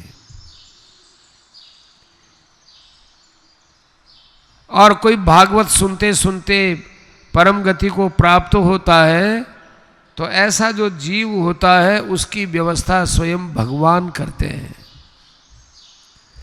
ठीक वैसे ही हो जैसे इस समय में कोरोना महाबीमारी में आप किसी अस्पताल में जाते हैं तो वहाँ डॉक्टर आपकी व्यवस्था करता है। अस्पताल तक तो आपको पहुँचना पड़ता है, जो अच्छे अच्छे बात बोलने के लिए भाई, फिर वहाँ उसको दवाई का, उसके वहाँ पर सोने के लिए जगह देने का, उसको क्या वो वेंटिलेटर वगैरह देने का, ऑक्सीजन देने का, सब काम डॉक्टरों पर निर्भर रहता है। ऐसे ही जो अपने मृत्यु से पहले पहले श्रीमद् भागवत को सुन लेता है तो उसके बाद उसकी बैकुंठ में व्यवस्था करने का दायित्व भगवान कहते हैं मेरे पर है। प्रीत्या तस्यैव वैकुंठम गोविंदोपि प्रयच्छति। प्रेम पूर्वक जो भागवत को सुनता है, अंत काले तो ये नैव श्रूयते सुख शास्त्रवाक प्रीत्या, तो तस्यैव वैकुंठम गोविंदोपि प्रयच्छति। उसको भगवान गोविंद है, वो वैकुंठ प्रदान करते हैं। आओ भाई, अब तुम्हारी व्यवस्था करने का काम मेरा है। तुमने अपना काम पूरा कर दिया, मानव शरीर धारण करके तुमने भागवत सुन ली, ये काम तुम्हारा था। अब कल्याण करने का काम, वैकुंठ प्रदान करने का काम मेरा है, मेरा। और भाई जो भागवत सुने बिना यहां से चला जाता है उसके लिए तो देवता लोग सिर फोड़ फोड़ के रोते हैं कि अरे मूर्ख हो, क्या तुमने ये जीवन व्यर्थ कमाया है। आजन्म मात्रमपि ये न सठे न किंचित चित्तम विधाय सुख शास्त्र कथा न पीता। पूरे इतने बड़े जन्म में तुमने कभी भागवत रूपी शास्त्र का अमृत पान नहीं किया। ओहो चांडाल बच्च, तुमने चांडाल के समान, खरवद कुत्ते गधे के समान अपना जीवन व्यर्थ कर लिया और अपनी माता को तुमने व्यर्थ में दुख दिया। तुम्हें ऐसा नहीं करना चाहिए था। जीवच्छव निगदति सतुपाप कर्मा। जिसने भागवत की कथा को नहीं सुना है वो तो जीवच्छव है, वो जीता हुआ ही मुर्दा है, मुर्दा। संतों ने भी कहा है राम भजन नहीं करता, रामदास वे जीव जगत में मुर्दा सा फिरता। मानव जीवन प्राप्त करके जो भगवान का भजन नहीं करता है वो चलती फिरती लाश है। वो लाश तो लोग उठाते हैं और ये चलती फिरती लाश है, जीती लाश है। रामदास भी जीव जगत में मुर्दा सा फिरता, मुर्दा होकर फिरता रहता है। दिक्तम नरम पशु समम भुवि भार रूपम एवं वदंति दिवी देव समाज मुख्या। स्वर्ग में लोग, देवता लोग एक एक को देखते देखते देखते सिर फोड़ते हुए कहते हैं कि अरे मूर्ख, धिक्कार है, तेने अपना जीवन पशु के समान व्यर्थ ही गंवा दिया।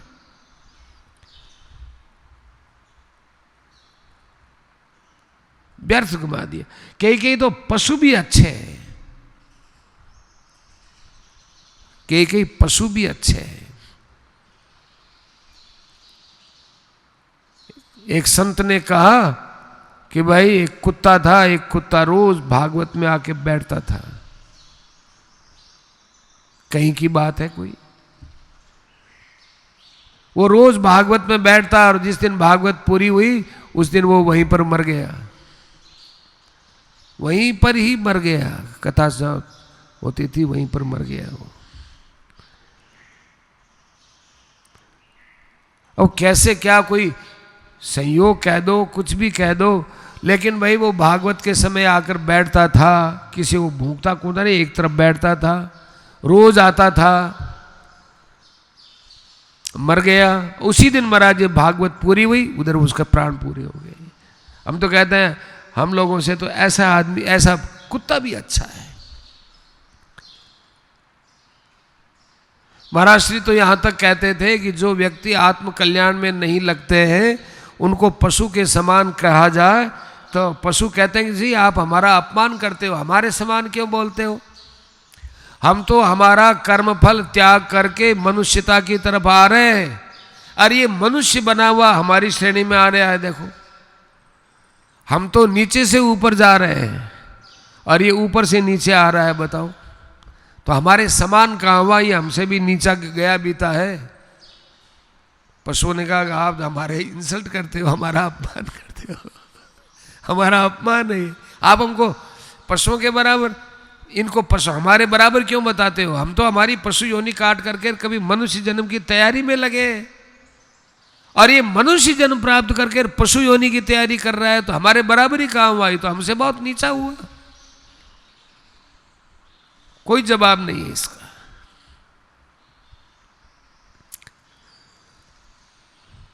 तो ऐसी भागवत की महिमा है, तो फिर इस भागवत के अंदर लोगों की रुचि क्यों नहीं है कि कलेर दोष बहुत्वाच्य।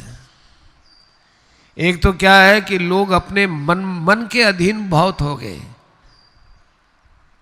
मन को अधीनता में रखना चाहिए, इसकी जगह मन की अधीनता स्वीकार कर ली। बताओ अफसर है वो अपने चपरासी के अधीन हो गया, जबकि चपरासी को कंट्रोल में रखना चाहिए।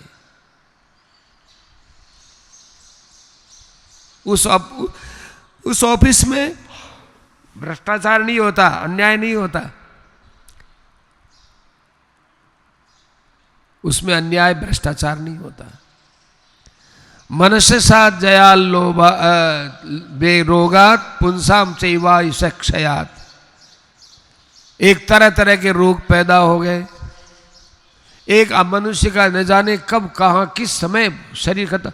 अरे कल तक तो हमारे पास रात चला गया है, चला गया, वो मर गया, अरे कल तो हमसे बात करके गया था। अचंबा होता है। संत कहते हैं कि भाई शरीर में इतने छिद्र है, नो तो बड़े दरवाजा है, इसमें वायु कैसे रह गई इतने बरस तक। हमको तो जीने में अचंबा है, लोगों को मरने में अचंबा लगता है, मर कैसे गया। अरे वो जी इतने वर्ष निकाला कैसे, इसने जिया कैसे, मरने में अचंबा है। और संतों को जीने में अचंबा। अरे भाई अभी तक बस राम राम राम राम राम राम राम। उठते ही भगवान को याद करके कहना, ओ हो हे भगवान, आपने मेरे को अब तक जीवित रखा है, अब आपका कृतज्ञ हूं मैं, बस आपका स्मरण करूंगा। राम राम राम राम राम राम राम। सवेरे उठते ही भगवान की कृतज्ञता मानो, भगवान को याद करो, हे भगवान राम राम राम राम राम। एक राम भी उस समय का लिया हुआ, इस भावना से लिया हुआ कितना काम करता है। हे भगवान, मुझे आपने कोई कमी रखी नहीं, इस शरीर में श्वास दे रखा है, तब क्या कमी है हमारे।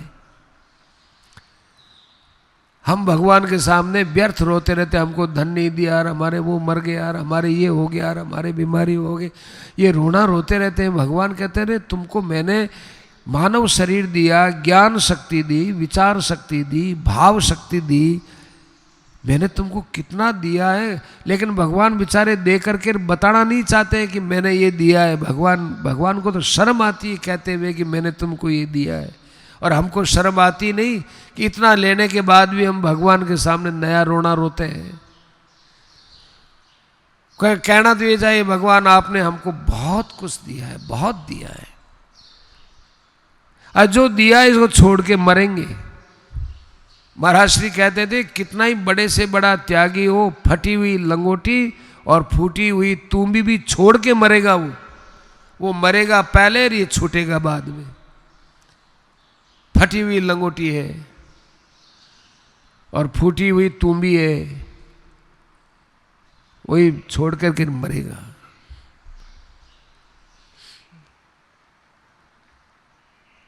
इतना संसार नाशवान बनाया है, फिर भी हम लोगों को होश नहीं आता है। तो बताया 7 दिन का नियम बता दिया, 7 दिन का। शौनक जी कहते हैं कि महाराज भागवत की इतनी महिमा कैसे आई। निश्चय से भागवतम पुराणम जातं कुतो, ये इतनी विशेषता भागवत में कहां से आ गई। योग वेदादि सूचकम भागवतम, योग वेत्ताओं के आदि सूचक, परमात्मा का ज्ञान कराने वाला, योग वेत्ताओं में श्रेष्ठ जो परमात्मा है उसकी सूचना देने वाला, उसका ज्ञान कराने वाला ये भागवत शास्त्र इतनी विशेषता कैसे लिए हुए है, ये विशेषता कहाँ से आई। शौनक जी ने पूछा तो सूत जी ने उत्तर दिया कि देखो जब भगवान श्री कृष्ण ने 11 स्कंद सुनाया तो उद्धव जी एकदम बड़े आनंद में डूब गए। हे प्रभु कितना विलक्षण आपने ये ज्ञान हमको दिया है। और वहां से भगवान फिर अपने धाम में जाने के लिए स्वपदम गंतुम उद्यतः तैयार हुए। तो उद्धव जी ने कहा कि प्रभु आपका अवतार क्यों हुआ है। कि मेरा अवतार तो परित्राणाय साधूनाम विनाशाय च दुष्कृताम धर्म संस्थापनार्थाय, इसलिए हुआ है भाई। तो कहा कि महाराज आप जो ही अवतार को समेट लोगे, अपनी लीला समेट लोगे, तो ये पृथ्वी पर तो वैसा ही अनर्थ होगा। आपने जिस धर्म की स्थापना की है वो धर्म तो नष्ट होने लगेगा। फिर आज जो ही आपने अपनी लीला समेटी वो धर्म तो तैयार है, और आगे कलयुग बैठा हुआ है, और कलयुग के अंदर तो दुष्ट लोग अपना विशेष अधिकार मानेंगे। जैसे किसी पार्टी का मनमाना राजा हो जाता है तो बस उस पार्टी के लोग कुछ भी करें, वो राजा लोग कहेंगे सब ये तो हमारा आदमी है ना, हम करेंगे वैसा होगा। ये सब आपको बताने की जरूरत क्या है। देख लीजिए आज हिंदुस्तान में कई कई जगह क्या हो रहा है। मारा पीटी, रेर वोर, हाय हल्लड़। अरे थोड़े दिन की सत्ता के लिए इतना बड़ा अन्याय, इतना मारा कुटी, ये क्या इन लोगों को मरने का डर नहीं कि मरेंगे एक दिन। वो भी बोलते हैं मैं मरूंगा तब तक मैं ये नहीं छोड़ूंगा, मैं मरूंगा। अरे तो मरोगे तो अच्छा काम करके मरो ना भाई। जब आपको मालूम है कि हमको मरना पड़ेगा तो अच्छा काम करके मरो। केवल मुंह से बोलते बोलते ही है, अंदर से सोचते हैं कि प्रलयांताम उपाश्रिता, हम तो प्रलय तक रहेंगे, हम थोड़ी मरते, मरने वाले कोई दूसरे ही हैं। तो आगतो यम कलिर्घोर है, ये कलयुग तो बिल्कुल ताक में बैठा है। ये इधर आपने अपनी लीला समेटी नहीं, इधर कलयुग आया। बस चुनाव में अपनी संख्या ज्यादा हो गई और अपना राज होते ही बस अपना काम चालू, अन्याय चालू हो रहा है आजकल। ऐसे ही भाई ये महाराज, ये कलयुग तो तैयार बैठा हुआ है। फिर आपका अवतार लेने का प्रयोजन क्या हुआ? आपने पृथ्वी को आश्वासन दिया था ना कि तेरा पाप से मैं भार हल्का करेंगे, तो तेरा तो पाप वैसा का वैसा ही रह जाएगा। इसका पृथ्वी का पाप तो एक ऐसा ही रह जाएगा। ऐसा नहीं कि सारे लोग ही कोई कलयुग के प्रवाह में बहेंगे, कि अच्छे पुरुष भी है बेचारे,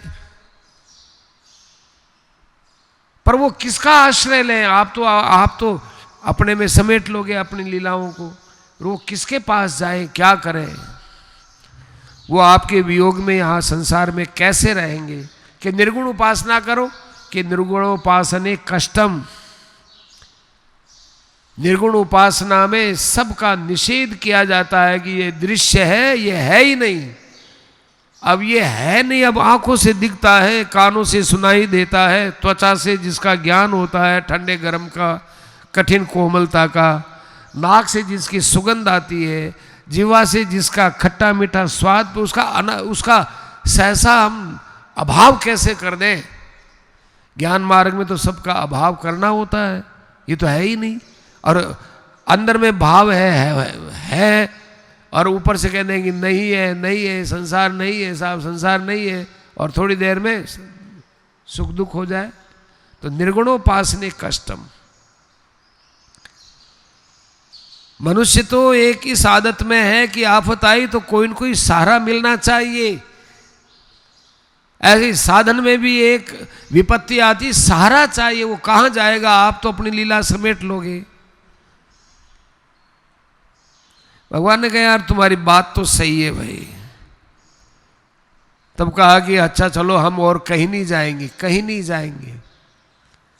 इस रूप में तो नहीं रहेंगे, लेकिन हम और कहीं नहीं जाएंगे। तो जो भगवान क्षीर सागर से प्रकट हुए थे, वे भगवान भागवत रूपी समुद्र में प्रवेश कर गए। प्रविष्टोयम तिरोधाय प्रविष्टोयम श्रीमद् भागवतार्णवम। भागवत रूपी अर्णव कहते हैं समुद्र को। भागवत रूपी अर्णव के अंदर भगवान प्रविष्ट हो गए। उनको तो एक सागर चाहिए, चाहे कोई सा ही सागर हो। भगवान को तो सागर चाहिए। सागर में रहते हैं भगवान, क्षीर सागर में नहीं तो नहीं सही। क्षीर सागर में रहते हैं, संसार सागर में लीला करते हैं और भागवत रूपी सागर में प्रवेश करते हैं। भगवान को एक न एक सागर चाहिए। तेनेयम वाङ्मयी मूर्ति ही प्रत्यक्षा वर्तते हरे। ये भगवान की प्रत्यक्ष मूर्ति है। सेवनात्, श्रवणात्, पाठात्, दर्शनात् पापनाशिनी। ये श्रीमद् भागवत की कथा है। इस भागवत की कथा का स्वरूप ये भगवान की प्रत्यक्ष मूर्ति है। मूर्ति देखो, भगवान की मूर्ति में सिरोभाग भी होता है, भगवान की मूर्ति में हाथ भी होता है, भगवान की मूर्ति में पेट छाती वगैरह भी होते हैं, भगवान की मूर्ति में चरण वगैरह भी होते हैं, सब होते हैं। तो ये तेनेयम वाङ्मयी मूर्ति प्रत्यक्षा वर्तते हरे, ये भगवान की प्रत्यक्ष मूर्ति है। तो इसमें हम भगवान की मूर्ति को कैसे देखें? तो तीसरा स्कंद है ना, ये तो है भगवान का मुखारविंद। इस मुख के अंदर क्या है? सब इंद्रियां, मन, बुद्धि वगैरह सब आ गई। तो तीसरे स्कंद में सृष्टि के समस्त तत्वों का वर्णन है। सर्ग स्कंद कहलाता है, सर्ग स्कंद। चौथा और पांचवा स्कंद है, ये है दोनों हाथ। और छठा, सातवां, आठवां ये वक्षस्थल है, उदर है, जंगा है, घुटने हैं, पिंडलियां हैं, ये सब आ गए। छठा, सातवां, आठवां, नौवां, 10वां, 11वां और 12वां स्कंद ये चरण आश्रय स्थल। तेनेयम वांग्मयी मूर्ति ही। दुख, दारिद्र्य और दौर्भाग्य इन सब का नाश करना है तो भागवत का सहारा लो। आजकल तो लोगों को यही पता नहीं है कि हम किसके मंदिर में जा रहे हैं, किसके मंदिर में हमको नहीं जाना चाहिए, कुछ पता नहीं है। पहले तो ये देखो कि कोई हमारे शास्त्रीय देवता भी है क्या, ये भी देखना चाहिए कि या ये सत्य सनातन हिंदू धर्म की मर्यादाओं से निकला हुआ कोई मार्ग है क्या, ये भी नहीं देखते। बस किस कुल में किसका जन्म हुआ है और क्या किस उपासना में ये रहा है, ये भी नहीं देखते। मंदिर बना देंगे, ओह बड़ा भारी,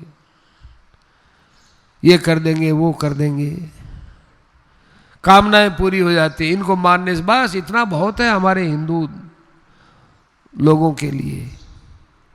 भगवान भी कहते हैं, क्या बताऊं भाई, कामैस्ते ऋतज्ञाना प्रपद्यन्ते अन्य देवता। मेरे को तो मेरी तरफ ध्यान ही नहीं देते। माम अप्राप्य कौन्तेय ततो यान्त्यधमां गतिम।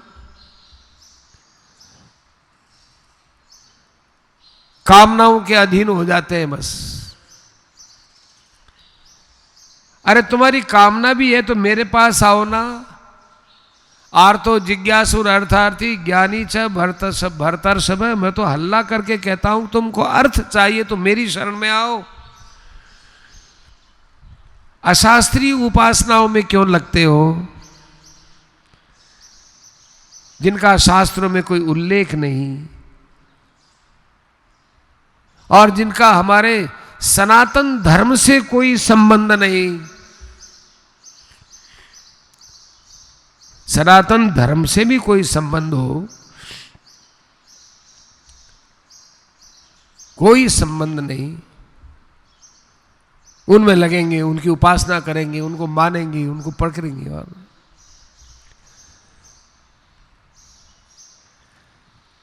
सूत जी महाराज कहते हैं इस प्रकार से वहां पर भागवत के विषय में बड़े आनंद में सनकादि ऋषि उपदेश दे रहे थे। उसी समय में भक्ति अपने दोनों पुत्रों के साथ आ गई। भक्ति कहाँ थी? वृंदावन में यमुना तट पर थी। भागवत कहाँ हो रही है? हरिद्वार में आनंद नाम के तट पर हो रही है। तो भक्ति वहाँ पर अपने दोनों ज्ञान वैराग्य पुत्रों के साथ उपस्थित हो गई। अकस्मात आश्चर्य हुआ सबको। भक्ति सुतौ तरणौ गृहीत्वा। अरे दोनों पुत्र तो बहुत बूढ़े दिख रहे थे नारद जी को, एकदम जवान बालक। भक्ति के दोनों पुत्र एकदम जवान हो गए और भक्ति इतनी प्रसन्न हुई, इतनी प्रसन्न हुई। ये भक्ति का ही कीर्तन है, श्री कृष्ण गोविंद हरे मुरारे, हे नाथ नारायण वासुदेव। ये भक्ति का कीर्तन है। इस कीर्तन से भक्ति की वृद्धि होती है। ये भक्ति का गाया हुआ कीर्तन है। श्री कृष्ण गोविंद हरे मुरारे नाथेति नामानि मुहुर्वदन्ति। खूब बोलने लगी सब सभा के बीच में। भक्ति का बड़ा श्रृंगार, ऐसा श्रृंगार कल नहीं सुना होगा नारद जी के वहां मुख से। इतना सुंदर श्रृंगार भक्ति का। तो भक्ति का श्रृंगार क्या? ये कोई सोने चांदी के आभूषणों से नहीं, कोई तरह तरह के कपड़ों से श्रृंगार नहीं। भागवत के जो विशेष तात्पर्य रूपी रत्न है उनको धारण करने का श्रृंगार है उसके पास। सुचारु वेशाम, उसको देख करके भागवतार्थ भूषाम, ऐसी भक्ति को देख करके सनकादि ऋषियों के सामने सब ऋषि वगैरह कहने लगे क्या ये कहां से आ गए जी? बैठे तो हम थे, ये कहाँ से, अरे किधर से आए, हमारे में से यही प्रकट हो गए, कहाँ से आए। ऐसे सब बोलने लगे। सनकादि ऋषियों ने कहा कि देखो ये भागवत में से प्रकट हुए हैं। वचनम तदानीम कथार्थतः निष्पतिता धुनेयम। और उस भक्ति ने बड़े विनम्र भाव से कहा, महाराज अब बताइए मैं कहाँ निरापद होकर के रह सकती हूँ। संसार में रही, अपनी मर्जी से आई थी यहाँ, तो आकर के मैं तो बहुत दुख पाई जी। द्रविड़ देश में पैदा हुई, फिर कर्नाटक में बड़ी हुई, महाराष्ट्र में आते आते थोड़े कभी क्षीण कभी ठीक बेठीक दोनों अवस्थाएं चली, लेकिन गुजरात में आते क्षीण हो गई। फिर वृंदावन में आकर के मैं तो युवती हो गई, बूढ़े हो गए। ये जो हमारी उठा पटक की जो स्थिति हुई है, ये स्थिति बाबा हमारे अब न हो। अब आप हमको कोई ऐसी जगह बता तो क्या करना चाहिए। कहीं भी जाएंगे वहां पर तो ये कलयुग छाया हुआ है।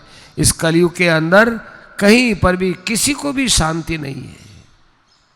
ततो विदोषा कलिजा भ इमे हित्वा। तो उन्होंने कहा कि देखो भाई, हम तुमको एक जगह देते हैं, या तो जितने अच्छे अच्छे संत महात्मा है ना, उनके हृदय में जाकर तुम रहो। अच्छे संत महापुरुष है, उनके हृदय में रहो। वहां भी देखो, कभी कभी तुमको वहां भी कलयुग का प्रभाव प्रभावित कर देगा,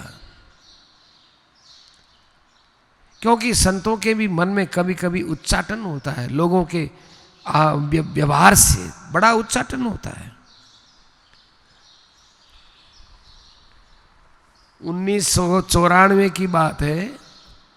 श्रद्धेय श्री स्वामी जी महाराज का सरदार शहर में 4-5 दिन का प्रोग्राम हुआ था। बीकानेर में चातुर्मास था, चातुर्मास के बाद फिर सरदार शहर का कार्यक्रम था। वहाँ पर महाराज जी के प्रवचन में ऐसी बातें प्राय आती नहीं। उस दिन एक बात आई, व्यथित होकर के कहने लगे, एक तो ये परिवार नियोजन कराते हैं, हिंदुओं की संख्या घट रही है, इधर गायों के सुई लगा लगा करके दूध निकालते हैं, ये इतना अत्याचार हो रहा है। हम जाए भगवान, हम अब न देखें, हम तो चले जाएं तो बड़ा अच्छा। महात्मा बोलते नहीं है ऐसा, हम जीवे ये इच्छा नहीं और हम मर जाएं ये भी इच्छा नहीं। सब भगवान के अधीन अपना जीवन मान रखा है। पर अत्यंत व्यथा से बोले। हम लोगों का व्यवहार देखा ना, उससे व्यथित होकर के अब तो चले जाएं तो बड़ा अच्छा। गाय के सुई लगाओ और दूध दो, और उस दूध से जो है पैसा कमाओ। एक परिवार नियोजन कराओ ताकि बच्चों का पालन न करना पड़े। महाराज श्री ने कहा कि फिर तुमको माँ कौन कहेगा। तुम माँ नाम इतना बड़ा नाम है माँ का, और तुमने प्रजा करना बंद कर दिया। किस बात के लिए हम आपको माँ कहेंगे। जब माँ के अंदर मातृता नहीं रही, पुरुष का जब पौरुष नहीं रहा, उनको क्या कहेंगे। महाराज श्री ने यह भी कहा कि मैं ये नहीं कहता हूं कि ज्यादा बेटा हो। कहते यदि आपको अपनी संतान नहीं चाहिए तो कायदे से रहो, आपके हाथ की बात है। अपने मन के विचारों को बदल करके रहो, कि मन के ऊपर तो कंट्रोल रहता नहीं है, तो इसका मतलब अन्याय करो,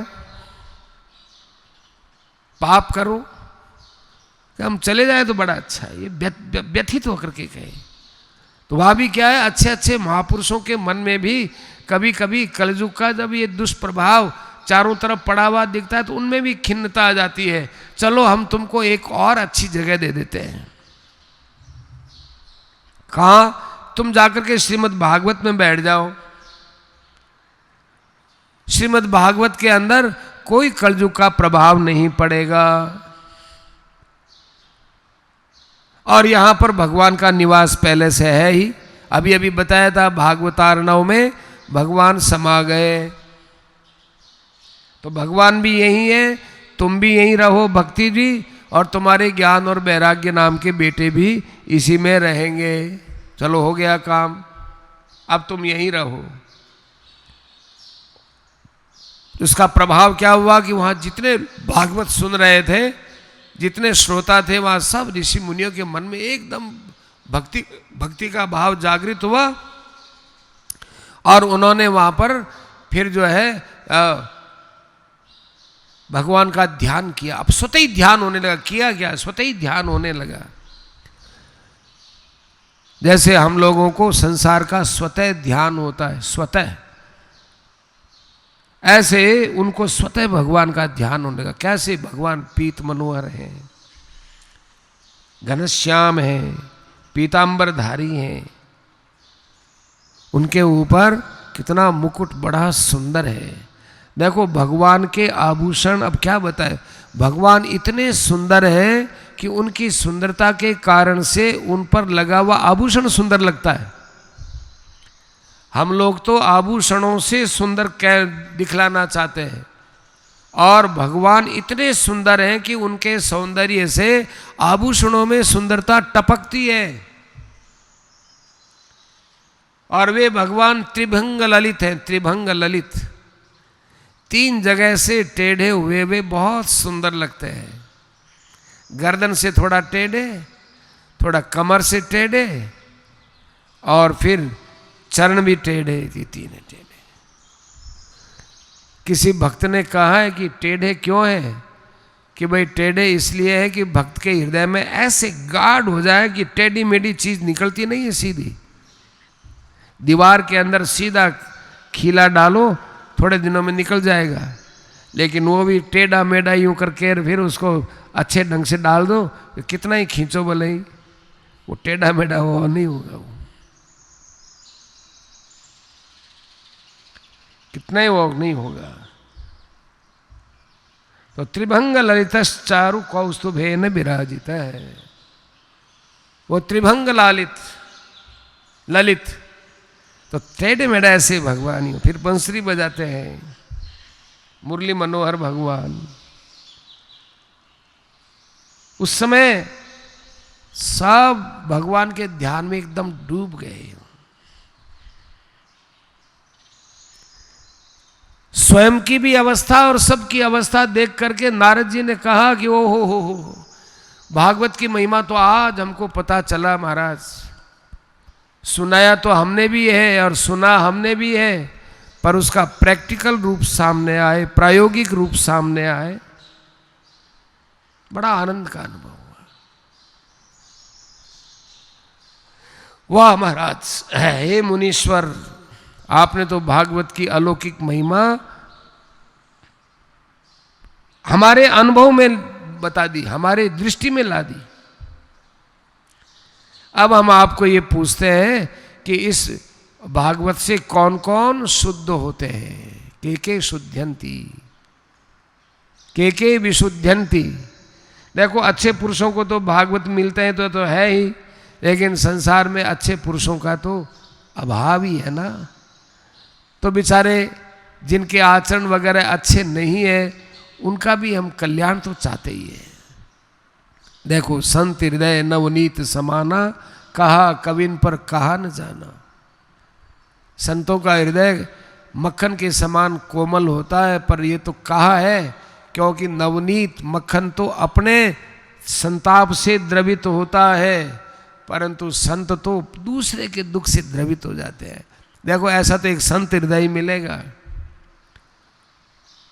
तपत वहां हो रही है और पिघल रहे हैं हम, ऐसा तो केवल एक महापुरुष ही होगा। दूसरे के दुख से व्यथित हो जाए, पिघल जाए, दया का जिन भाव आ जाए, संत के अलावा कौन होगा?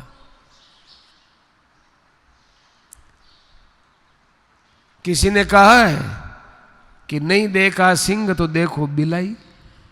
सिंह नहीं देखा है तो बिल्ली को देख लो, वो बिल्ली है, बिलाव है, सिंह जैसा का जैसा ही है, वो छोटा है, वो बड़ा है। नहीं देखा सिंह तो देखो बिलाई। नहीं देखे भगवान तो देख लो तुम जाके संत। तुमने भगवान को नहीं देखा है तो कोई बात नहीं, संत को जाकर देख लो। भगवान का एक छोटा रूप है। जगत व्यापार वर्जम, बस इतना अंतर है भगवान में और संत में। भगवान तो समस्त सृष्टि का उत्पादन कर सकते हैं, समस्त सृष्टि का पालन कर सकते हैं, सबका संहार कर सकते हैं। ये जगत व्यापार है भगवान का बस। इसके अलावा जैसे भगवान के सबके हित के भाव, ऐसे ही संत के भाव। जैसे भगवान पापियों पर दया करते हैं, ऐसे संत भी दया करते हैं। बाकी सब मिलेगा। मम साधर्म्यम आगता मम साधर्म्यम आगता इदम ज्ञानम उपाश्रित्य मम साधर्म्यम आगता। भगवान ने खुद ने स्वीकार किया है, मम साधर्म्यम आगता। नारद जी ने बहुत श्रद्धा से, बड़े प्रेम से पूछा कि के विशुद्ध्यंती, कौन कौन शुद्ध होते हैं महाराज, वदन्तु मह्यम। सनकादि ऋषियों ने कहा कि देखो, तुम जितने पाप बता ही नहीं सकते, ऐसे पापी भी भगवान की कथा से शुद्ध हो सकते हैं। जितने पाप तुम बता ही नहीं सकते, होते ही नहीं। कामाग्नि दग्धा, क्रोधाग्नि दग्धा, लोभाग्नि दग्धा, कुटिलाश्च कामिनः, सब ये तो सब जानते हैं। कामी है, क्रोधी है, लोभी है, अहंकारी है, असत्यवादी है, माता पिता को गालियां निकालता है, पितृमातृ दूषका। लेकिन आपको हम बताएं, पंचोग्र पापा, 5 भयंकर उग्र पाप होते हैं। भयंकर पाप, इनसे बढ़कर आगे कोई पाप नहीं होता। ये 5 उग्र पाप। ध्यान से सुनिएगा। पंचोग्र पापा, ब्राह्मण की हत्या करना, सोने चांदी की चोरी करना, गुरु पत्नी गमन करना, मदिरा पान करना, और 5वां है विश्वासघात करना।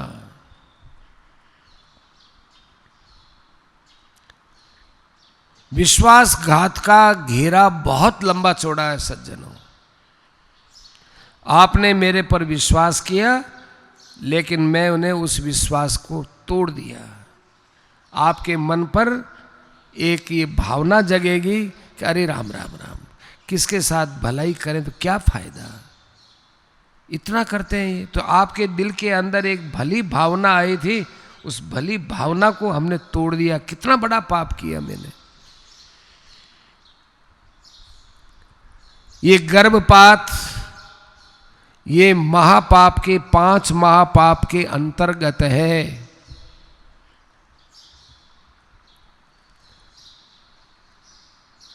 भगवान के साथ विश्वासघात हुआ है। उस जीव के साथ विश्वासघात हुआ है जिस जीव ने आपके यहां जन्म लिया था। आप ही ने तो उसको स्थापित किया और आप ही उसको मारने के लिए चले हो। हमारा व्याकरण शास्त्र कहता है कि विष वृक्षोपि संवर्ध्य स्वयं छेत्तुम असाम्प्रतम।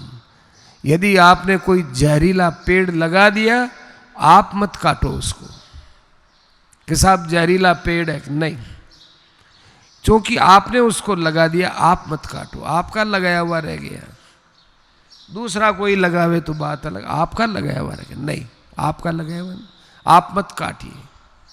ये तो हमारा व्याकरण शास्त्र कारक प्रसंग में आता है। विष वृक्षोपि संवर्ध्य, प्रथमा विभक्ति आई, प्रथमा विभक्ति नहीं आनी चाहिए, द्वितीय विभक्ति, पर वो नियम अलग है। बात यह है, ऐसे ही स्वयं के द्वारा स्थापित गर्भ और उसको जाकर निकलवा दिया।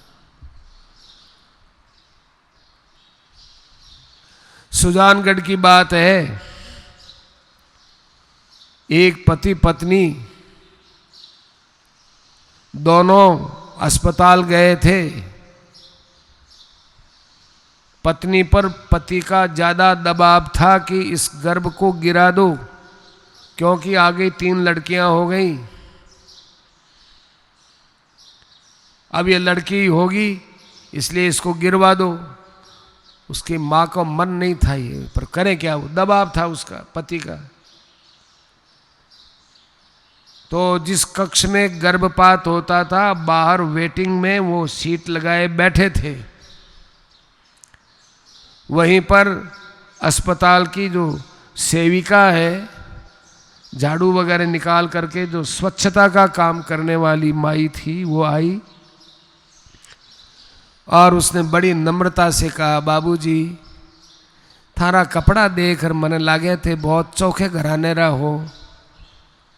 मैं आपसे एक प्रार्थना करूं, आप यू काम मत कराओ, वो काम चौखो को नहीं। तो उसने कहा कि भाई मेरे 3 लड़कियां हो गई, ये और लड़की हो जाएगी, तो बताओ इतना मैं कैसे खर्चा वहन करूंगा। अब उस माई के मुख से जाने कोई भगवान बोले क्या बोले कि मारो विश्वास रखो, इरे लड़को ही होसी आप रे, आपके लड़की को नहीं वे लड़को ही होसी। क्या कहीं लड़का होसी, मारे तो 3 छोरियां होगी पहले से ही, अब कहीं नहीं लड़की लड़को है कि ते मारी कहने से मान लो, मारे कहने से मान लो, मैं थाना हाथ जोड़ू। अब वो माँ थी, वो माँ ने कहा कि देखो आपने एक बात और सही, 3 की जगह 4 ही सही, एक बार इनकी बात तो मानो, बेचारी आपने इतनी कह रही है। बड़ी मुश्किल से वो पति माना और वो चले गए। चले गए सज्जनों, क्या बताएं, उसके लड़की नहीं होकर लड़का ही हुआ। अब वो इतने प्रसन्न हुए दोनों कि ओहो हम कैसी मूर्खता कर लेते, 3 लड़कियों के बाद एक लड़का हुआ तो सही लड़का। अब वो खूब फल मिठाई वगैरह ले करके और उसी अस्पताल में गए, और उस माई को अब जानते थे नहीं। कहा कि जी यहाँ पर वो झाड़ू निकालने वाले कौन है कौन, तो सारे स्टाफ को इकट्ठा किया कि भाई देख लो इसमें से पहचान लो। अब गांव के अस्पताल तो छोटे ही होते हैं, अब कोई बड़े शहरों के अस्पतालों उनको पता ही नहीं चले कितने स्टाफ के आदमी हर आदमी, तो वो तो गांव के तहसील है सुजानगढ़, कोई बहुत बड़ा तो है नहीं। कहा कि साहब हम तो ये सबको भेंट करने के लिए इतने फल लाए हैं, इतनी मिठाई लाए हैं, इतनी सौगात लेकर के आए हैं। तो भाई बताओ अभी इनमें से कौन है। अब वो देखे तो उनमें से वो मिले ही नहीं, उनमें से वो माई मिली नहीं। अब वो नाम धाम तो कुछ पूछा नहीं था। इसका अर्थ ये नहीं कोई भगवान आए हो और भगवान कह गए हो, और इसका तात्पर्य नहीं, तो बदलियां होती रहती हैं। कहने का मतलब यह है कि मनुष्य के सामने कई बार सोचता तो कुछ है और होता कुछ और ही है। तो ये महापाप है, गर्भपात महापाप है। जिसने आपके ऊपर इतना विश्वास किया और जिसको जन्म लेने के लिए आपने अवकाश दिया, जिस परमात्मा ने आपके शरीर से उसका शरीर बनाया और जिस परमात्मा ने उसका सब कुछ भाग्य लिखा, उनके साथ इतना अन्याय।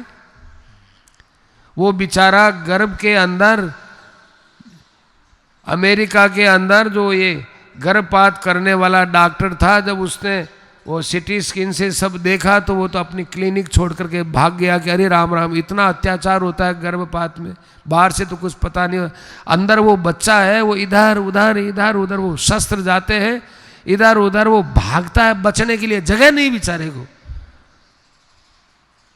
फिर वो टुकड़े टुकड़े किए जाते हैं। अब उनकी जो आह निकलती है ना सज्जनों, ये जो आह है ना, ये आह संसार को दुख दे रही सबको। निरीह प्राणियों की जो आह निकलती है, उससे आज देखो सारा संसार किस दशा में प्राप्त हो गया। इधर तो रोग है, उधर लड़ाई झगड़ा है।